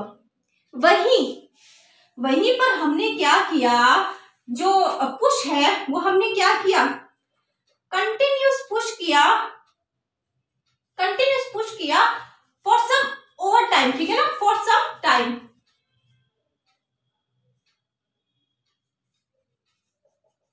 ठीक है ना, फॉर सम टाइम, ठीक है ना, कुछ समय के लिए हमने क्या किया, उसको कंटिन्यूसली पुश किया, तो जिससे क्या हो गया, क्या हो गया, चेंज इन मोमेंटम, जिससे क्या हो गया, चेंज इन मोमेंटम। तो हमें यहाँ पे एक चीज तो समझ आ रही है कि खाली फोर्स लगाने से कुछ भी नहीं होगा, मतलब उसको फोर्स लगा रहे हैं ना, तो जो चेंज ऑफ मोमेंटम होने के लिए कुछ ना कुछ टाइम लगेगा, उसको बिना टाइम के वो चेंज ऑफ मोमेंटम नहीं होगा। तो इससे एक फॉर्मूला निकल के आता है, देखते हैं अभी फॉर्मूला क्या निकल के आता है कि जो फोर्स है वो डायरेक्टली प्रोपोर्शनल होगा rate of change of momentum के। किसके प्रोपोर्शनल होगा, rate of change of momentum के क्या होगा, प्रोपोर्शनल होगा। फोर्स, जो अप्लाइड फोर्स है ना, वो डायरेक्टली प्रोपोर्शनल होगा rate of change of momentum के क्या होगा, डायरेक्टली प्रोपोर्शनल होगा, ठीक है ना। क्योंकि मैंने क्या बोला, खाली जो फोर्स है उसी से नहीं चलेगा, जो रेट ऑफ जो चेंज ऑफ जो मोमेंटम है उसके लिए क्या चाहिए, हमें कुछ समय भी चाहिए, कुछ समय तक उस फोर्स को लगाएंगे तभी क्या होगा, चेंज ऑफ मोमेंटम होगा, ठीक है ना, चेंज ऑफ मोमेंटम होगा। इससे हमें समझ आ रहा है कि जो फोर्स है, ठीक है ना, जैसे जैसे जो फोर्स है वो डायरेक्टली प्रोपोर्शनल हो जाएगा rate of change of momentum के। देखो मैंने यहाँ पे यही लिखा है कि force necessary to change the momentum of an object depends on the time rate, depends on the time rate at which the momentum is changed, ठीक है बच्चों। अब देखो इसको आगे सॉल्व करते हैं। अब जो यहाँ पे जो ये है ना, इसको हम यहाँ पे जो प्रोपोर्शनल का जो चिन्ह है उसको हटाएंगे, तो यहाँ पे कांस्टेंट आएगा के, और पी का हमें पता ही है मान क्या होता है, M B minus U upon में टी। अब यहाँ पे बोलोगे मैडम बी माइनस यू क्यों किया, क्योंकि यहाँ पे चेंज ऑफ मोमेंटम हो रहा है, चेंज ऑफ मोमेंटम हो रहा है, इसका मतलब वेलोसिटी चेंज हो रहा है, मतलब स्टार्टिंग में वेलोसिटी कुछ और थी और लास्ट में भी वेलोसिटी चेंज हो गई, ठीक है ना। तो यहाँ पे दो वेलोसिटी हमने अलग अलग लिखी, ये यू क्या इनिशियल वेलोसिटी और वी क्या है फाइनल वेलोसिटी, ठीक है बच्चों। ये हो गया हमारे यहाँ पे फॉर्मूला हो गया। अब देखो इसमें एक चीज ये और है कि जो ये v minus U upon T है ये किसके बराबर हो रहा है, ए के बराबर हो रहा है कि नहीं हो रहा। एक्सेलरेशन ये क्या हो गया, ये किसके बराबर है, एक्सेलरेशन के बराबर है कि नहीं है, ये है ना एक्सेलरेशन के बराबर, ठीक है ना। तो हम यहाँ पे इसकी जगह पे अगर ए लिख दे तो कोई दिक्कत तो नहीं है दिक्कत, ठीक है। अब हम देखते हैं कि मान लो 1 यूनिट का फोर्स लगाया, ठीक है, 1 यूनिट का फोर्स लगाया और ऑब्जेक्ट है उसका मास भी 1 है, ठीक है, 1 किलोग्राम है, और जो एक्सेलरेशन है वो भी कितना है 1 मीटर पर सेकेंड स्क्वायर, ठीक है। सब क्या है एक है, मान लो सब क्या है पर यूनिट, मतलब इकाई में है, सब क्या है यूनिट में है, जो फोर्स है वो भी यूनिट में, मास भी यूनिट में है और एक्सेलरेशन भी क्या है यूनिट में है। तो फिर k का मान क्या आ जाएगा बताओ, 1 आएगा नहीं आएगा, k का मान क्या आ जाएगा, 1 आ जाएगा। चलो यहाँ पे अच्छे से लिख देती हूँ, फोर्स मान लो 1 unit, m is equal to 1 kg, ठीक है, is equal to 1 metre per second square. तो यहाँ पे k किसके बराबर आ जाएगा, 1 के बराबर आएगा नहीं आएगा, ये सारे मान इसमें पुट करेंगे तो k का मान आ जाएगा 1 के बराबर। जब k का मान 1 के बराबर आ जाएगा तो यहाँ पे देखो, इसमें अगर हम k का मान लिखेंगे, k का मान 1 के बराबर आ गया, यहाँ पे अगर k का मान लिखे 1 तो F इक्वल टू क्या हो जाएगा, m इंटू a हो जाएगा नहीं हो जाएगा, जहाँ पे m क्या है मास एंड a क्या है एक्सेलरेशन और F क्या है यहाँ पे फोर्स के बराबर। F किसका सिंबल है, फोर्स का सिंबल है। तो यही क्या है हमारा सेकंड लॉ ऑफ मोशन है, ठीक है बच्चों। तो इसको मैं आपको लिख देती हूँ, इन वर्ड्स में लिख देती हूँ, ठीक है ना, जो हमने यहाँ पे किया था ना, यही क्या है सेकंड लॉ ऑफ मोशन। इसको मैंने सॉल्यूशन करके पूरा लिखा है, F is equal to m into a, ठीक है। अब मैं इसको इन वर्ड्स लिख देती हूँ, ठीक है बच्चों, ये है वर्ड्स में। The second law of motion state that the rate of change of momentum of an object is proportional to the applied unbalanced force in the direction of force, मतलब फोर्स की दिशा में, ठीक है बच्चों। तो ये हो गया, देखो इसमें मैंने ना जो मेन के जो इंपॉर्टेंट चीज है उसको अंडरलाइन कर दिया, आप अच्छे से देख सकती हो। अब इसका एक एग्जांपल देती हूँ सेकंड लॉ ऑफ मोशन का, आपको बहुत अच्छे से समझ आएगा कैसे। सेकंड लॉ ऑफ मोशन हमने देखा F is equal to m into a, ठीक है। अब इसमें देखते हैं कि जब बॉलर होता है, जब वो कैच कर रहा होता है तो उसका हाथ ग्रेजुअली क्या जाता है, पीछे की तरफ जाता है ना, ऐसा क्यों होता है। अब देखो बॉल ऊपर से आ रही है, उसका जो डायरेक्शन है वो क्या है, उसका जो जाने का नीचे की तरफ है, पर बॉलर ने अपना हाथ बीच में डाल दिया तो फिर वो क्या हो रहा है वहां पे, जैसे वो बीच में कुछ अवरोध डालेगा, ठीक है ना, फर्स्ट लॉ के कारण, तो उसमें गति का विरोध करेगा, विरोध करेगा तो क्या होगा, वेलोसिटी चेंज होगा, वेलोसिटी चेंज होगा तो वो क्या करेगा, नीचे जाना था पर वो यहाँ पे लेके जा रहा है, तो वेलोसिटी चेंज हो रहा है, चेंज हो रहा है, तो वो चेंज हो रहा है जो वेलोसिटी वो क्या हो रहा है, ग्रेजुअली डिक्रीजिंग हो रहा है, क्या ग्रेजुअली डिक्रीज हो रहा है। जैसे वेलोसिटी ग्रेजुअली डिक्रीज हो रहा है, वेलोसिटी में चेंज हुआ, ग्रेजुअली डिक्रीज होने लगी, डिक्रीज हुई तो एक्सेलरेशन भी क्या हो गया, डिक्रीज हुआ, एक्सेलरेशन डिक्रीज हुआ तो ऑब्वियसली फोर्स भी क्या होगा, डिक्रीज होगा।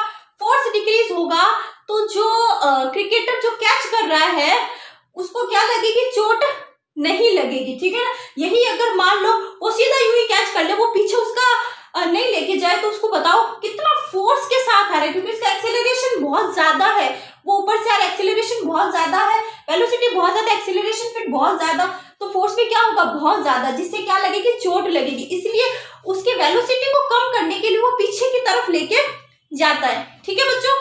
और जिससे क्या होता है, एक्सेलरेशन कम, एक्सेलरेशन कम तो फिर वेलोसिटी भी, जो फोर्स है वो भी क्या हो जाएगा, कम हो जाएगा, ठीक है।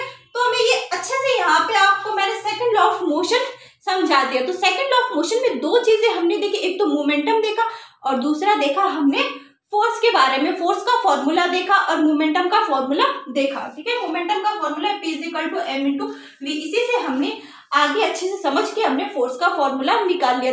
मेरे हिसाब से आपको कोई इसमें दिक्कत नहीं होगी। अब हम एक चीज और देखेंगे कि जो सेकंड लॉ ऑफ मोशन है इससे हम फर्स्ट लॉ ऑफ मोशन भी निकाल सकते हैं, ठीक है। अब फर्स्ट लॉ ऑफ मोशन कैसे निकालेंगे, फर्स्ट लॉ ऑफ मोशन हमें पता है कि जो लॉ ऑफ इनर्शिया वही फर्स्ट लॉ ऑफ मोशन है। इसके तहत अगर कोई ऑब्जेक्ट मूविंग में है तो वो मूविंग में ही बना रहना चाहता है, रेस्ट में है तो वो रेस्ट में ही रहना चाहता है, ठीक है। अब हम इसे जो सेकंड लॉ ऑफ मोशन है इससे हम निकालते हैं फर्स्ट लॉ ऑफ मोशन, ठीक है। सेकंड लॉ ऑफ मोशन का हमें पता है जो फॉर्मूला होगा F = m × a। वहीं पर हम देखते हैं F = m v - u/t, same ही है क्योंकि यहाँ पे हमने a को खोल के रख दिया अच्छे से, ठीक है, क्योंकि चेंज इन मोमेंटम था ना, तो चेंज इन मोमेंटम था तो v क्या होगा, चेंज होगा यहाँ पे, इसलिए यहाँ पे दो v हमने लिए, एक तो लिया है फाइनल जो फाइनल वेलोसिटी है और एक लिया है हमने u जो क्या है इनिशियल वेलोसिटी है। अब देखो इस t को यहाँ पे देखिए f के पास, अब ये m अंदर की तरफ गुना मल्टीप्लाई हो गया तो क्या हो गया mv - mu, ठीक है। अब बात समझ, अब इसमें देखो कि जब हमने क्या बोला फर्स्ट लॉ में जो मूविंग में, तो मूविंग में तो पहले हम देखते हैं मूविंग का देखते हैं। तो ऑब्वियसली है कि जब वो मूविंग कर रहा है तो उसमें कोई भी वेलोसिटी में चेंज नहीं हो रहा, क्योंकि जो इनर्शिया है वही होता है कि मतलब यूनिफॉर्म वेलोसिटी में क्या करता है, वो मूव करता है, उसकी वेलोसिटी में कोई भी चेंज नहीं होता, तो यूनिफॉर्म में करता है। तो जो फाइनल जो वेलोसिटी है वो इनिशियल वेलोसिटी के बराबर ही होगी, क्योंकि वेलोसिटी में कोई चेंज नहीं है, तो फाइनल और यूनिफॉर्म जो इनिशियल जो वेलोसिटी वो दोनों क्या होगी, बराबर होगी।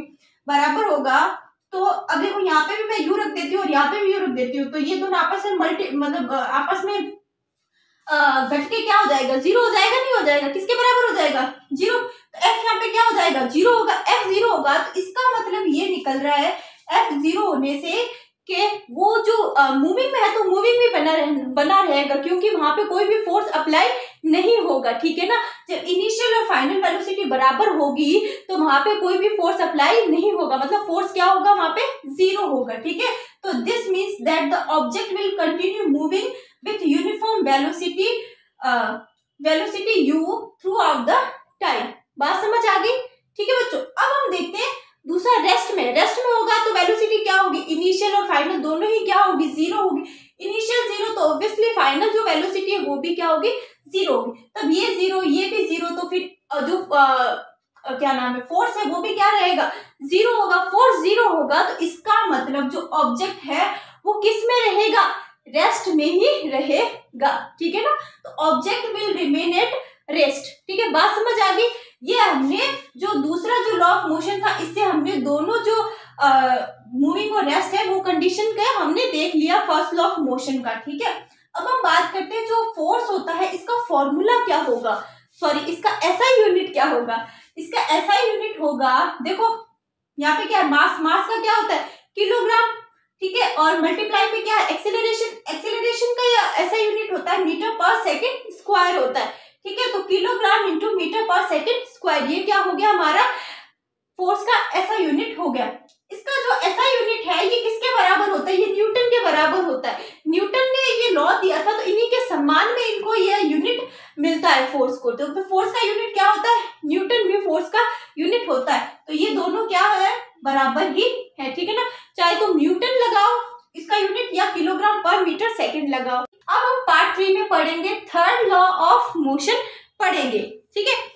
अब इसको स्टार्ट करें उससे पहले मैं एक एग्जांपल लेती, ठीक है। उससे क्या आएगा, हमें आसानी से ये लॉ समझ में आ जाएगा। यहाँ पे एक दीवार है, क्या है, एक दीवार है। दीवार से हमने एक स्प्रिंग बैलेंस, ये क्या है, स्प्रिंग बैलेंस है, ठीक है। स्प्रिंग बैलेंस क्या होता है, जिसके अंदर अगर अपन कुछ फोर्स लगाते हैं या उसको खींचते हैं ना, तो फिर क्या होता है, उसके अंदर जितना भी हमने उसको खींचा, जितना भी हमने फोर्स लगा, उसका क्या हो जाता है, मेजरमेंट हो जाता है। यही क्या है, स्प्रिंग बैलेंस है, ठीक है। तो हमने क्या किया, दो स्प्रिंग बैलेंस लिए, ए और बी, इन दोनों को हमने क्या किया, जो हमारा एक वॉल है, वॉल से ए स्प्रिंग को अटैच कर दिया, ठीक है। अटैच करने के बाद जो ए स्प्रिंग बैलेंस है उसका जो दूसरा जो यहाँ से जो भाग है उससे हमने स्प्रिंग जो बैलेंस जो बी है उससे अटैच कर दिया हमने उसको, ठीक है। ए स्प्रिंग बैलेंस से बी स्प्रिंग बैलेंस को यहाँ पे हमने अटैच कर दिया। अटैच करने के बाद जो बी स्प्रिंग बैलेंस है उसका जो फ्री पार्ट था उसको हमने क्या किया, अपने अंगुली से खींचा। ये अंगुली है, ठीक है ना, ये क्या है, अंगुली है, हमने इस अंगुली से खींचा। जब हमने इसको इस अंगुली से खींचा तो फिर हमने क्या लगाया, कुछ ना कुछ फोर्स लगाया। अब हमने जैसे ही कुछ फोर्स लगाया तो यहाँ पे और यहाँ पे दोनों तरफ क्या आएगा, कुछ ना कुछ जो फोर्स है उसका मेजरमेंट आएगा या मैग्नीट्यूड आएगा। अब हम देखते हैं कि यहाँ पे हुआ क्या, जब हमने यहाँ पे इसके ऊपर बी के ऊपर फोर्स लगाया तो जो मेजरमेंट और जो मैग्नीट्यूड आया वो दोनों में क्या आया, सेम आया। क्या आया, दोनों में सेम आया, मतलब जितना इसमें आया ए में, जितना बी में आया मेजरमेंट फोर्स का, उतना ही किस में आया, ए में आया। दोनों में क्या आया, सेम आया। जो फोर्स का जो मेजरमेंट था दोनों में क्या आया, सेम आया। अब सेम आने का कारण क्या था, कारण ये था कि जब इसने अंगुली से हमने जब इसको खींचा तो हमने बी के ऊपर कुछ फोर्स लगाया। जैसे ही हमने बी के ऊपर कुछ फोर्स लगाया तो बी ने क्या लगाया, ए के ऊपर भी कुछ फोर्स लगाया, क्योंकि ये आपस में क्या है, अटैच है। कुछ फोर्स लगाया, ठीक है। फिर क्या किया, जो ए है उसने भी वापस रिवर्स में उतना ही फोर्स क्या लगा दिया, बी के ऊपर लगा दिया, तो फिर क्या हुआ, बी ने भी ए के ऊपर उतना ही फोर्स लगाया जितना ए ने वापस बी के ऊपर लगाया, तो दोनों का मेजरमेंट क्या आया, सेम आया। इसलिए क्या आया, दोनों का मेजरमेंट सेम आया। और यही क्या है हमारा थर्ड लॉ ऑफ मोशन। इसका मतलब है कि जब दो ऑब्जेक्ट, कितने ऑब्जेक्ट होने चाहिए, दो ऑब्जेक्ट, ठीक है ना, जब दो ऑब्जेक्ट आपस में, ठीक है ना, जब दो ऑब्जेक्ट, मतलब दो ऑब्जेक्ट में से मान लो कोई एक ऑब्जेक्ट, ठीक है ना, दूसरे ऑब्जेक्ट के ऊपर क्या लगाता है, कुछ फोर्स लगाता है, मेथड, और यही इसका क्या है, नियम है कि जब एक ऑब्जेक्ट दूसरे ऑब्जेक्ट के ऊपर कुछ फोर्स लगाता है, जो दूसरा ऑब्जेक्ट होता है उतनी ही मात्रा में, उतना ही मैग्नीट्यूड, इक्वल ऑफ मैग्नीट्यूड में उतना ही फोर्स क्या लगाता है, अपोजिट डायरेक्शन में दूसरे ऑब्जेक्ट के ऊपर लगाता है। ठीक है, मान लो ये ए ऑब्जेक्ट है और ये बी है, ए ऑब्जेक्ट ने बी के ऊपर फोर्स लगाया एफ, जितना क्वांटिटी में, जितना उसमें क्वांटिटी में इसने फोर्स लगाया, उतना ही जो ऑब्जेक्ट बी ने उतना ही फोर्स, उतनी ही क्वांटिटी में फोर्स वापस ए पर लगाया, पर क्या लगाया, अपोजिट डायरेक्शन में लगाया। तो इसको क्या कहते हैं, हिंदी में बोलते हैं क्रिया प्रतिक्रिया का नियम, और इंग्लिश में बोलते हैं एक्शन रिएक्शन लॉ। ठीक है बच्चों, अब देखो मान लो इसमें से कोई भी एक एक्शन करता है, ये ए एक्शन कर रहा है, फोर्स का एक्शन कर रहा है, तो बी क्या दे रहा है, इसका रिएक्शन दे रहा है। इसका मतलब ये हुआ every action there is a reaction. ठीक है बच्चों, every action there is a reaction, हर एक्शन का क्या होता है, रिएक्शन होता ही होता है। यही क्या है, हमारा थर्ड लॉ ऑफ मोशन है।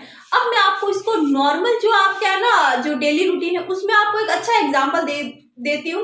आपका कोई बहुत अच्छा दोस्त है, ठीक है, दोस्त है, आपने उसको क्या किया, हंसी मजाक में एक चांटा लगा दिया चांटा। अब क्या आप उससे क्या उम्मीद करते हो, क्या वो आपको वापस ना चांटा मारे भी नहीं, वहीं पे बैठा रहेगा, आपको कुछ नहीं बोलेगा, ऐसा होगा क्या, नहीं, मेरे हिसाब से तो नहीं होगा। ठीक है, और बाकी आपका मेरे को पता नहीं, क्योंकि जब अगर मैंने दोस्त को चांटा लगाया तो वो क्या करेगा, वापस रिवर्स में हमें क्या लगाएगा, चांटा लगाएगा। मैंने एक्शन किया तो उसका कुछ ना कुछ रिएक्शन आया, तो जो इसका मतलब यही है कि एक्शन का रिएक्शन जरूर ही आता है। तो यही हमारा थर्ड लॉ ऑफ मोशन है। ठीक है, हम किसी भी ऑब्जेक्ट के ऊपर अगर अपन फोर्स लगाते हैं, एक्शन करते हैं, तो जो दूसरा ऑब्जेक्ट है वापस उतनी ही क्वांटिटी में, उतना ही फोर्स इन अपोजिट डायरेक्शन में लगाता है। ठीक है, और हमेशा ध्यान रखना, इसमें जो ये थर्ड लॉ ऑफ मोशन है, इसमें क्या होता है, पेयर्स ऑफ फोर्सेस होते हैं।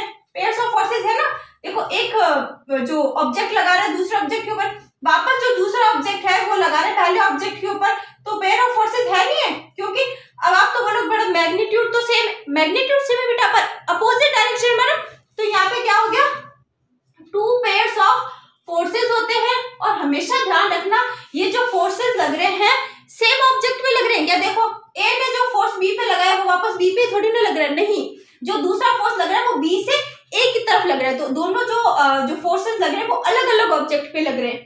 ठीक है ना, ए ने जो फोर्स लगाया वो बी पे लग रहा है, और बी ने जो फोर्स लगाया वो क्या लग रहा है, ए पे लग रहा है। ठीक है, तो क्या होगा, अलग अलग ऑब्जेक्ट्स के ऊपर फोर्सेस लगते हैं, सेम ऑब्जेक्ट्स के ऊपर फोर्सेस नहीं लगती। ठीक है, अब मैं आपको इसको इन अ वर्ड समझा देती हूँ। ठीक है बच्चों, जो थर्ड लॉ ऑफ मोशन जो आपको मैंने अभी जितना भी समझाया था वो मैंने इनवर्स लिख दिया है। ठीक है, तो आपको फिर से एक बार बता देती हूँ, when one object exert a force and another object, the second object instantly exert a force back on the first. These two forces are always equal in magnitude but opposite in direction. These forces act on different objects, never on the same objects. These two opposing forces are also known as action and reaction forces. Every action there is an equal and opposite reaction. ठीक है, तो यही क्या मैंने आपको अभी इतनी देर समझाया था। ठीक है, तो अब हम इसका एक एग्जांपल और लेते हैं, अगर मान लो किसी बच्चे को फिर भी नहीं समझ आया है। ठीक है, और इसके अलावा इसके कुछ एग्जांपल्स ऐसे कि जैसे हम जो चलते हैं ना, वो जो थर्ड लॉ ऑफ मोशन है ना, उसी का जो नियम मतलब रूल लगता है। जब हम चलते हैं ना तो किसका नियम लगता है? थर्ड लॉ ऑफ मोशन का ही क्या लगता है? लॉ लगता है। अब कैसे लगता है? देखो, मान लो ये पैर है, क्या है? पैर है। तो अब इसमें देखो, इसका आपने स्क्रीनशॉट ले लिया या फिर अपनी नोटबुक में नोट कर लीजिए, ठीक है।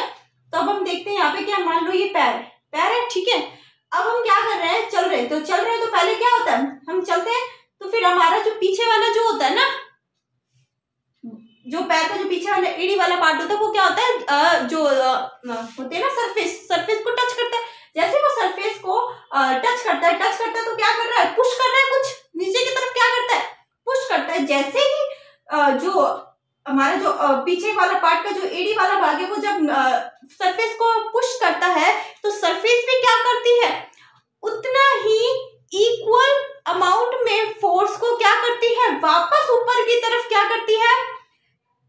देती है, पर अपोजिट डायरेक्शन में, क्योंकि ये जो फोर्स दे रहे हैं वो नीचे की तरफ है और जो सरफेस जो फोर्स दे रही है वो क्या है? ऊपर की तरफ है। अपोजिट डायरेक्शन हो गया और मैग्नीट्यूड क्या हो गया? दोनों का इक्वल हो गया। जैसे ही वो ऊपर की तरफ देता है तो ये वाला हाथ ऊपर उठ, जो पीछे वाला पार्ट है वो ऊपर उठ जाता है और आगे वाला पार्ट क्या चला जाता है? नीचे की तरफ। आगे वाला पार्ट नीचे की तरफ जाता है। वही क्या होता है? जब आगे वाला पार्ट नीचे की तरफ जाता है तो ये क्या करता है? वापस वही सेम प्रोसेस चलता है। जो सरफेस को क्या कर रहा है? नीचे की तरफ पुश कर रहा है। वापस सरफेस उतना ही अमाउंट में क्या करता है? इस पर फोर्स ऊपर की तरफ लगाता है, जिससे कि ऊपर उठ जाता है और ये आगे आ जाता है, फिर ये यूं, ठीक है। बात समझ आ गई? अब तुम बोलोगे मैडम ये वाला तो यहाँ पे हो गया, फिर ये यहाँ पे आ रहा है, तो फिर बीच में कहीं है ना ऐसे उठने वाला नहीं, दो पैर होते हैं ना हमारे, तो इसकी वजह से बैलेंसली हम क्या कर पाते हैं? अच्छे से चल पाते हैं, ठीक है। तो इसके अलावा हम एक एग्जांपल और लेते हैं। जब हम जो फायरिंग जो शूटर्स होते हैं वो क्या करते हैं? जब फायर करते हैं ना, जब आप ओलंपिक में आप लोगों ने जो शूटर है वो उनको देखा होगा शूट करते हुए, जो उनका खेल है वो खेलते हुए देखा होगा। जब वो पिस्टल जो अपना जो गन है वो गन लेते हैं तो क्या करते हैं? शूट करते हैं तो उनका जो बुलेट आता है ना वो बाहर की तरफ आता है, और जब बुलेट जो बाहर की तरफ निकल जाता है उसके बाद उनको क्या लगता है? झटका लगता है। ये क्यों लगता है? ये झटका जो लगता है वो किस नियम से लगता है? वो थर्ड लॉ ऑफ मोशन का ही लॉ लगता है। जब वो झटका पीछे की तरफ लग रहा है तो वहां पे कौन सा लॉ लग रहा है? थर्ड लॉ ऑफ मोशन ही लग रहा है, ठीक है ना। अब क्या होता है कि जब बुलेट, ये गन है ना, गन क्या करती है? बुलेट को क्या करती है? आगे की तरफ क्या करती है? फॉरवर्ड डायरेक्शन में क्या लगाती है? एक फोर्स लगाती है। बुलेट के ऊपर फॉरवर्ड डायरेक्शन में गन लगाती है एक फोर्स, ठीक है। जैसे ही गन बुलेट के ऊपर फॉरवर्ड डायरेक्शन में फोर्स लगाएगी, वैसे ही वापस जो बुलेट है वो उतने ही अमाउंट में अपोजिट डायरेक्शन में क्या लगाएगी? गन के ऊपर क्या लगाएगी? फोर्स लगाएगी दूसरे ऑब्जेक्ट के ऊपर, ठीक है ना। जो दूसरा ऑब्जेक्ट कौन हो गया? गन हो गया। पहला ऑब्जेक्ट मैंने बताया था बुलेट, ठीक है। दूसरा ऑब्जेक्ट गन के ऊपर क्या लगाएगी? फोर्स लगाएगी। जिससे फोर्स लगाएगी तो क्या होगा? बुलेट तो देखो, पहला जब फॉरवर्ड डायरेक्शन में जब गन ने बुलेट के ऊपर फोर्स लगाया तो बुलेट बाहर निकल गई। जब बुलेट ने गन के ऊपर वापस अपोजिट डायरेक्शन में फोर्स लगाया उतने ही अमाउंट में तो क्या होगी? गन पीछे की तरफ हो गई, ठीक है ना। तो यही क्या हो गया हमारा? एक्शन एंड रिएक्शन का क्या हो गया? लॉ, ठीक है बच्चों। अब हम पढ़ते हैं इसी के बारे में थोड़ा सा और। अब देखो, जब हम इनके ऊपर फोर्सेस या आपस में जब एक्शन एंड रिएक्शन होता है तो इनके ऊपर जो फोर्सेस लगता है उनका मैग्नीट्यूड क्या होता है? इक्वल इन मैग्नीट्यूड होते हैं। जो फोर्सेस होता है वो क्या होता है? इक्वल इन मैग्नीट्यूड होता है। अब फोर्सेस इक्वल इन मैग्नीट्यूड होता है तो फिर तुम लोग बोलोगे मैडम फोर्स का फॉर्मूला होता है F = m × a। तो जो एक्सेलरेशन है वो भी क्या होना चाहिए? Equal in magnitude. नहीं, एक्सेलरेशन इक्वल इन मैग्नीट्यूड नहीं होता। अब पूछोगे क्यों नहीं होता? क्योंकि जो ऑब्जेक्ट्स होते हैं उनका मास क्या होता है? डिफरेंट होता है। मास क्या होता है? डिफरेंट होता है, ठीक है ना। जो मास होता है ना उनका क्या होता है? डिफरेंट होता है, जिसके कारण जो एक्सेलरेशन होता है उनका वो क्या होता है? इन मैग्नीट्यूड में क्या होता है? डिफरेंट होता है, ठीक है। अब मैम आप पूछोगे कि मैम कौन से मास का मतलब मास ज्यादा होगा तो एक्सेलरेशन ज्यादा होगा या कम होगा? मास कम होगा तो एक्सेलरेशन ज्यादा होगा या कम होगा? क्या होगा ये आपको मैं बताती हूँ। अब देखो, हम यहाँ पे क्या करते हैं? m को अपॉन में ले आते हैं और ये यहाँ पे आ जाता है। एक्सेलरेशन यहाँ पे आ गया और मास क्या आ गया? फोर्स के अपॉन में आ गया। ध्यान रखना जो एक्सेलरेशन है वो मास के ऊपर डिपेंड करता है, ठीक है ना। एक्सेलरेशन होता है वो मास के ऊपर डिपेंड करता है। हमने इस फॉर्मूले से भी दिख रहा है कि जो एक्सेलरेशन है वो मास के ऊपर डिपेंड कर रहा है, ठीक है ना। पर एक्सेप्शन क्या है कि कब एक्सेलरेशन मास के ऊपर डिपेंड नहीं करेगा, जो ग्रेविटी के जो केसेस होते हैं ना उनमें जो एक्सेलरेशन होगा वो मास के ऊपर डिपेंड नहीं करेगा, ठीक है ना। बाकी सब में जो एक्सेलरेशन है वो मास के ऊपर डिपेंड करेगा, पर ग्रेविटी के जो केसेस होंगे ना उनमें यह डिपेंड नहीं करेगा, ठीक है। अब इसमें देखते हैं कि जब मास ज्यादा होगा तो एक्सेलरेशन क्या होगा, कम होगा। ये देखो बात समझ आ रही है क्या तुम्हें? ये क्या इनवर्सली प्रोपोर्शनल है m, और ये क्या है यहाँ पे इनवर्सली प्रोपोर्शनल है, ठीक है ना। जो ये जो m और a है आपस में क्या है, इनवर्सली प्रोपोर्शनल है। ये देखो है कि नहीं, यहाँ से पता लग रहा है। अगर मान लो f को हम कांस्टेंट मान ले, ठीक है ना, तो यहाँ पे कांस्टेंट का वो आ जाएगा, मास आ जाएगा। तो फिर ये क्या हो गया, जो एक्सेलरेशन है मास के आपस में इनवर्सली प्रोपोर्शनल है। जब एक्सेलरेशन कम हो, सॉरी मास ज्यादा होगा तो एक्सेलरेशन क्या होगा, कम होगा। वही अगर मास क्या हो, ज्यादा हो तो एक्सेलरेशन क्या होगा, मास ज्यादा वाला तुमने देख लिया। अगर मास क्या हो, कम हो तो एक्सेलरेशन क्या होगा, ज्यादा होगा, नहीं होगा, ठीक है। अब देखो, अब जो हमने एग्जांपल लिया था ना फायरिंग वो वाला ना, शूटिंग वाला, अब उसमें शूटिंग वाले में हम देखते हैं कि अब बताओ किसका एक्सेलरेशन ज्यादा होता है। बुलेट का एक्सेलरेशन ज्यादा हो गया, झटके से जो गन पीछे आ रही है उसका एक्सेलरेशन ज्यादा होता है। ऑब्वियसली बुलेट का एक्सेलरेशन ज्यादा होता है। क्यों होता है? क्योंकि बुलेट का जो मास है वो क्या होता है, कम होता है, जिसकी वजह से उसका एक्सेलरेशन क्या होता है, ज्यादा होता है। वही जो गन का मास है वो क्या है, ज्यादा है। गन का मास क्या है, कंपैरेटिवली बुलेट की क्या है, ज्यादा है, जिसके कारण एक्सेलरेशन क्या होता है, गन का कम होता है और बुलेट का एक्सेलरेशन क्या होता है, ज्यादा रहता है, ठीक है। इसलिए जो फोर्सेस होते हैं जो इक्वल इन मैग्नीट्यूड, जो फोर्सेस आपस में अपोजिट डायरेक्शन में लगते हैं वो इक्वल इन मैग्नीट्यूड होते हैं, but acceleration equal in magnitude नहीं होता because of their different masses, ठीक है। हर ऑब्जेक्ट का क्या होता है, डिफरेंट मास होता है। अब हम बात करते हैं कंजर्वेशन ऑफ मोमेंटम की बात करते हैं। ये हो गया हमारा थर्ड लॉ ऑफ मोशन, यहाँ पे कंप्लीट हो गया, ठीक है बच्चों। ठीक है बच्चों, तो अब हमारा अगला टॉपिक रहेगा कंजर्वेशन ऑफ मोमेंटम, ठीक है। तो आप एक एडवाइस देना चाहूंगी, आप जब भी अगर पढ़े ना तो एकदम पूरा फोकस अच्छे से लगा के, जो एक एक वर्ड जो निकल रहा है ना वो बहुत ही आपके लिए इम्पोर्टेंट है, ठीक है ना। आपके कॉन्सेप्ट्स वही क्लियर करेंगे, जो हम बोल रहे हैं ना वो आपके कॉन्सेप्ट्स ज्यादा क्लियर करेंगे किसी भी चीज से, ठीक है बच्चों। तो अब हम बात करते हैं कंजर्वेशन ऑफ मोमेंटम के बारे में बात करते हैं। हमने क्या लिया, दो ऑब्जेक्ट लिए हैं, ठीक है। क्या लिए हैं, दो ऑब्जेक्ट लिए हैं। उनमें क्या लिया हमने, एक तो ली है बॉल ए और एक ली है बॉल बी। ये होगी बॉल ए और ये होगी बॉल बी, ठीक है। अब जो बॉल है उसका मास है एम ए और जो बॉल बी है उसका मास है एम बी, ठीक है। अब जो बॉल है और जो बॉल बी है इसको क्या किया हमने, लुढ़काना शुरू किया। पहले हमने बॉल बी को लुढ़काया, फिर बॉल ए को लुढ़काया, ठीक है। अब बॉल बी को लुढ़काया तो उसका जो वेलोसिटी हो गया वो यू बी हो गया, क्योंकि बॉल बी है तो हमने क्या लगा दी यहाँ पे, इसकी वेलोसिटी के पास में लगा दिया बी, ताकि हमें अच्छे से इसको इंडिकेट हो जाए, ठीक है। और जो बॉल ए है उसका वेलोसिटी हो जाएगा यू ए, ठीक है बच्चों। अब क्या होगा कि इन दोनों में से जो यू ए, जो इसका जो वेलोसिटी है ना यू ए, क्या है, जो यू है, जो वेलोसिटी है ना बॉल ए का, वो क्या है, इस यू बी से क्या है, ज्यादा है। यू ए का जो वेलोसिटी है वो यू बी से क्या है, ज्यादा है। अब वेलोसिटी ज्यादा है तो ये क्या होगी, लुढ़क के इसके पास में आएगी, नहीं आएगी, बॉल बी के पास में आएगी ना तेजी से।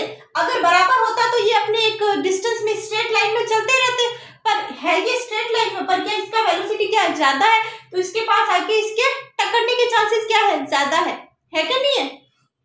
अब इसका क्या है, वेलोसिटी ज्यादा है, तो फिर ये ऐसे करता करता करता इसके पास, बॉल बी के पास आएगा और क्या हो जाएगा, एक टक्कर हो जाएगी। क्या हो जाएगी, एक टक्कर हो जाएगी। जैसे ही कॉलिजन होगा तो फिर देखो जो ए है, जो बॉल ए है, कॉलिजन होगा तो बॉल ए ने बी के ऊपर क्या लगाया, एक फोर्स लगाया है। क्या लगाया है, बॉल ए ने, किसने, बॉल ए ने किसके ऊपर लगाया है, बॉल बी पे क्या लगाया है, एक फोर्स लगाया है, ठीक है।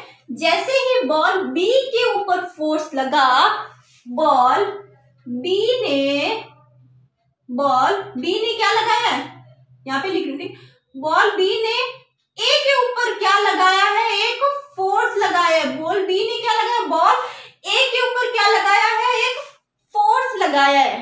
ठीक है ना, क्यों लगाया force, because of the third law of motion, there is a जो एक्शन होता है देयर इज अ रिएक्शन। ठीक है ना, every action there is a reaction. ठीक है ना, इस नियम के कारण जो बॉल बी है उसने क्या लगाया, बॉल ए के ऊपर क्या लगाया, एक फोर्स लगाया in equal magnitude but in opposite direction. कैसा फोर्स लगाया, इक्वल मैग्नीट्यूड में है पर डायरेक्शन कैसा है उसका, अपोजिट डायरेक्शन है। अपोजिट डायरेक्शन में उसने क्या लगाया, फोर्स लगाया। अब जैसे वो फोर्स लगाएगा तो फिर क्या हो जाएगा, वापस क्या हो जाएगी, बॉल्स क्या हो जाएगी, सेपरेट हो जाएगी। ये बॉल अपनी वापस कुछ ना कुछ वेग इसको मिल रहा है, वापस से कुछ ना कुछ जाएगी पीछे की तरफ और ये आगे की तरफ चलने लगेगी। जब ये पीछे की तरफ चलने लगेगी वापस ये अपनी डायरेक्शन में आ जाएंगे और कॉलिजन हट जाएगा, तो फिर क्या होगा, जो बॉल ए है उसका वेग टक्कर के बाद का वेग है ना, जो टक्कर हो जाएगी या कॉलिजन हो जाएगा उसके बाद का वेग हो जाएगा बॉल ए का वी ए, और टक्कर के बाद का बॉल बी का जो वेलोसिटी हो जाएगा वो हो जाएगा we B.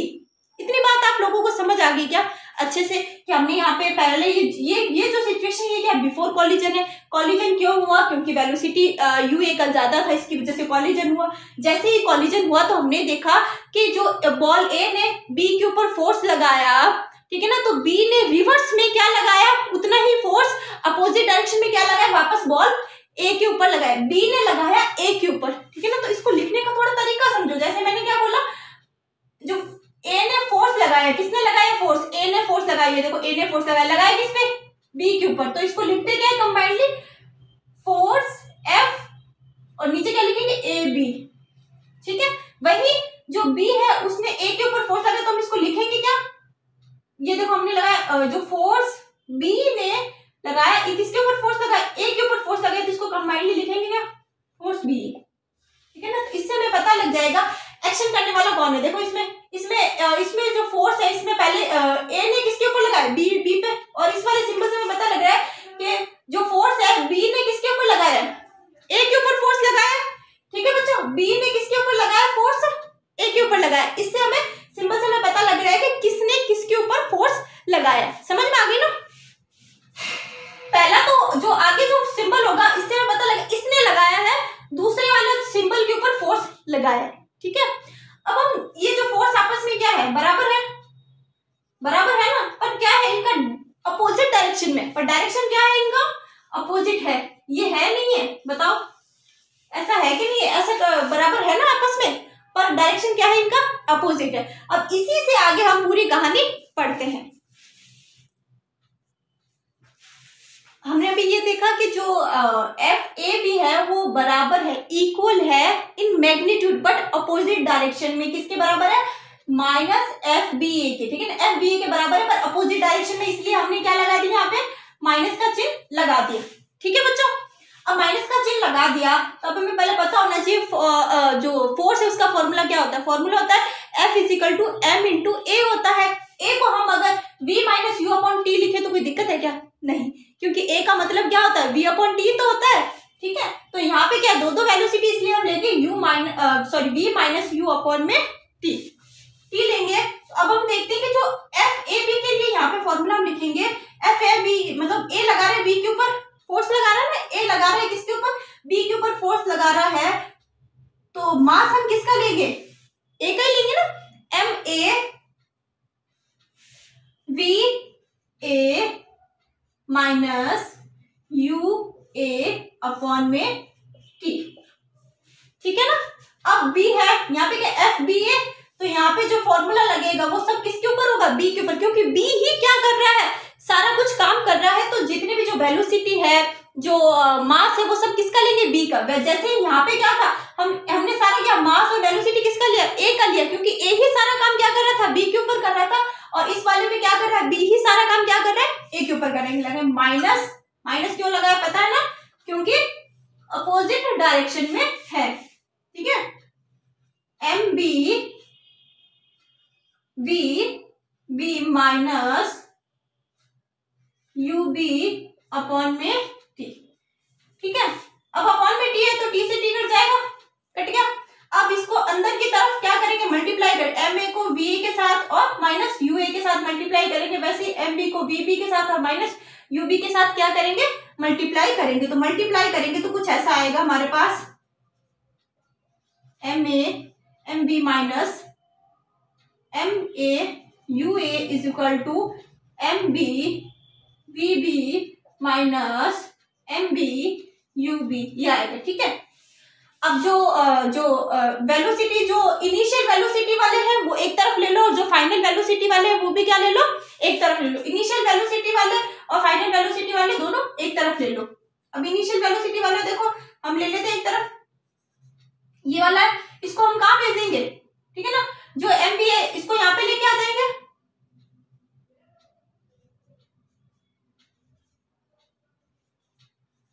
U B is equal to M A B A plus M B P B.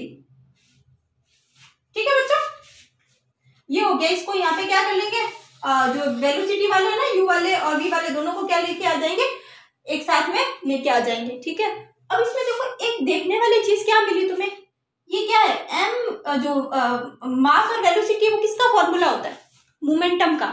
किसका फॉर्मूला होता है, मोमेंटम का फॉर्मूला होता है। इसमें हम जो देख रहे हैं, जो टक्कर से जो पहले है, टक्कर से पहले देखो जो बिफोर कॉलिजन है वो जो बॉल ए है और जो बॉल बी है, दोनों का जो मोमेंटम का जो जोड़ है वो बराबर हो जाएगा कॉलिजन के बाद। कॉलिजन के बाद जो बॉल ए है और जो बॉल बी के मोमेंटम के जोड़ के बराबर है। बात समझ आ रही है क्या, जो कॉलिजन से पहले के जो मोमेंटम है दोनों बॉलों के, और जो कॉलिजन के बाद के जो दोनों के जो मोमेंटम है वो आपस में क्या है, बराबर। इसका मतलब तो यही हुआ कि कॉलिजन से पहले जो था मोमेंटम वही क्या रहा, कॉलिजन के बाद में रहा। तो मोमेंटम का क्या हो गया, यहाँ पे कंजर्वेशन हो गया। क्या हो गया, मोमेंटम का कंजर्वेशन हो गया। ये क्या रहा, अनचेंज्ड रहा। इसका मतलब ये है इन आइडियल कंडीशन जब भी कॉलिजन होगा, जो इनिशियल मूवमेंट होगा, दोनों जो बॉल है या दोनों जो ऑब्जेक्ट है जो आपस में टक्कर कर रहे हैं, उनका जो इनिशियल जो मूवमेंट होगा, मोमेंटम होगा, उनका जोड़ जो बाद वाले कॉलिजन के बाद में जो मोमेंटम होगा उसके क्या होगा, बराबर होगा। क्योंकि यहाँ पे मोमेंटम का क्या हो गया, कंजर्वेशन हो गया। दिख रहा है, नहीं दिख रहा, क्योंकि दोनों के आपस में बराबर है। कोई भी चेंज हुआ है क्या, 1% भी कोई भी चेंज नहीं हुआ, तो क्या हो गया, मोमेंटम का कंजर्वेशन हो गया। यही क्या है, कंजर्वेशन ऑफ मोमेंटम। बात समझ आ गई क्या? चलो थोड़ा सा और लिखते हैं इसमें, इसको आप सब लोग नोट कर लीजिए, स्क्रीनशॉट ले लीजिए। ठीक है बच्चों, ये कंजर्वेशन ऑफ मूवमेंट को मैंने इन वर्ड्स लिख दिया है ताकि आपको कोई परेशानी ना है। और यहाँ पे एक वर्ड आया, यहाँ पे मोमेंटा, तो आप इसमें कंफ्यूज मत होना है। इसका मतलब है जो प्लूरल ऑफ जो मोमेंटम होता है, मतलब मोमेंटम जब दो मोमेंटम साथ में है ना, तो उसको कंबाइंडली हम क्या बोलते हैं, मोमेंटा बोलते हैं। ठीक है बच्चों, तो मैं आपको एक बार पढ़ के बता देती हूँ। चलो, as a result of ideal collision experiments, ठीक है, we say that the sum of momenta, sum of momenta, ठीक है ना, मतलब मोमेंटम को क्या होगा, मोमेंटम्स का क्या जोड़, sum of momentum the two objects before collision, before मतलब कॉलिजन से टक्कर से पहले के जो मोमेंटा है, is equal to the sum of the momenta, मतलब टक्कर के बाद के जो मोमेंटा है उनके क्या होगा, कॉलिजन के बराबर होगा। ये इससे हमें क्या पता लगता है कि there is no external unbalance force, मतलब इससे पता लग रहा है कि बाहर से कोई भी अनबैलेंस्ड फोर्स है ना, इनके ऊपर नहीं लगा है। This is known as law of conservation of momentum. ठीक है बच्चों, तो आज के लिए इतना ही। बाकी का और जैसे लेसन नंबर 9 है, यहाँ पे क्या हो गया, कंप्लीट हो गया लेसन नंबर 9। तो नेक्स्ट वीडियो में हम अगला चैप्टर स्टार्ट करेंगे। सो आज के लिए इतना ही। थैंक यू सो मच मेरे प्यारे बच्चों, और वीडियो को लाइक करें, ज्यादा से ज्यादा शेयर करें और चैनल को सब्सक्राइब करें।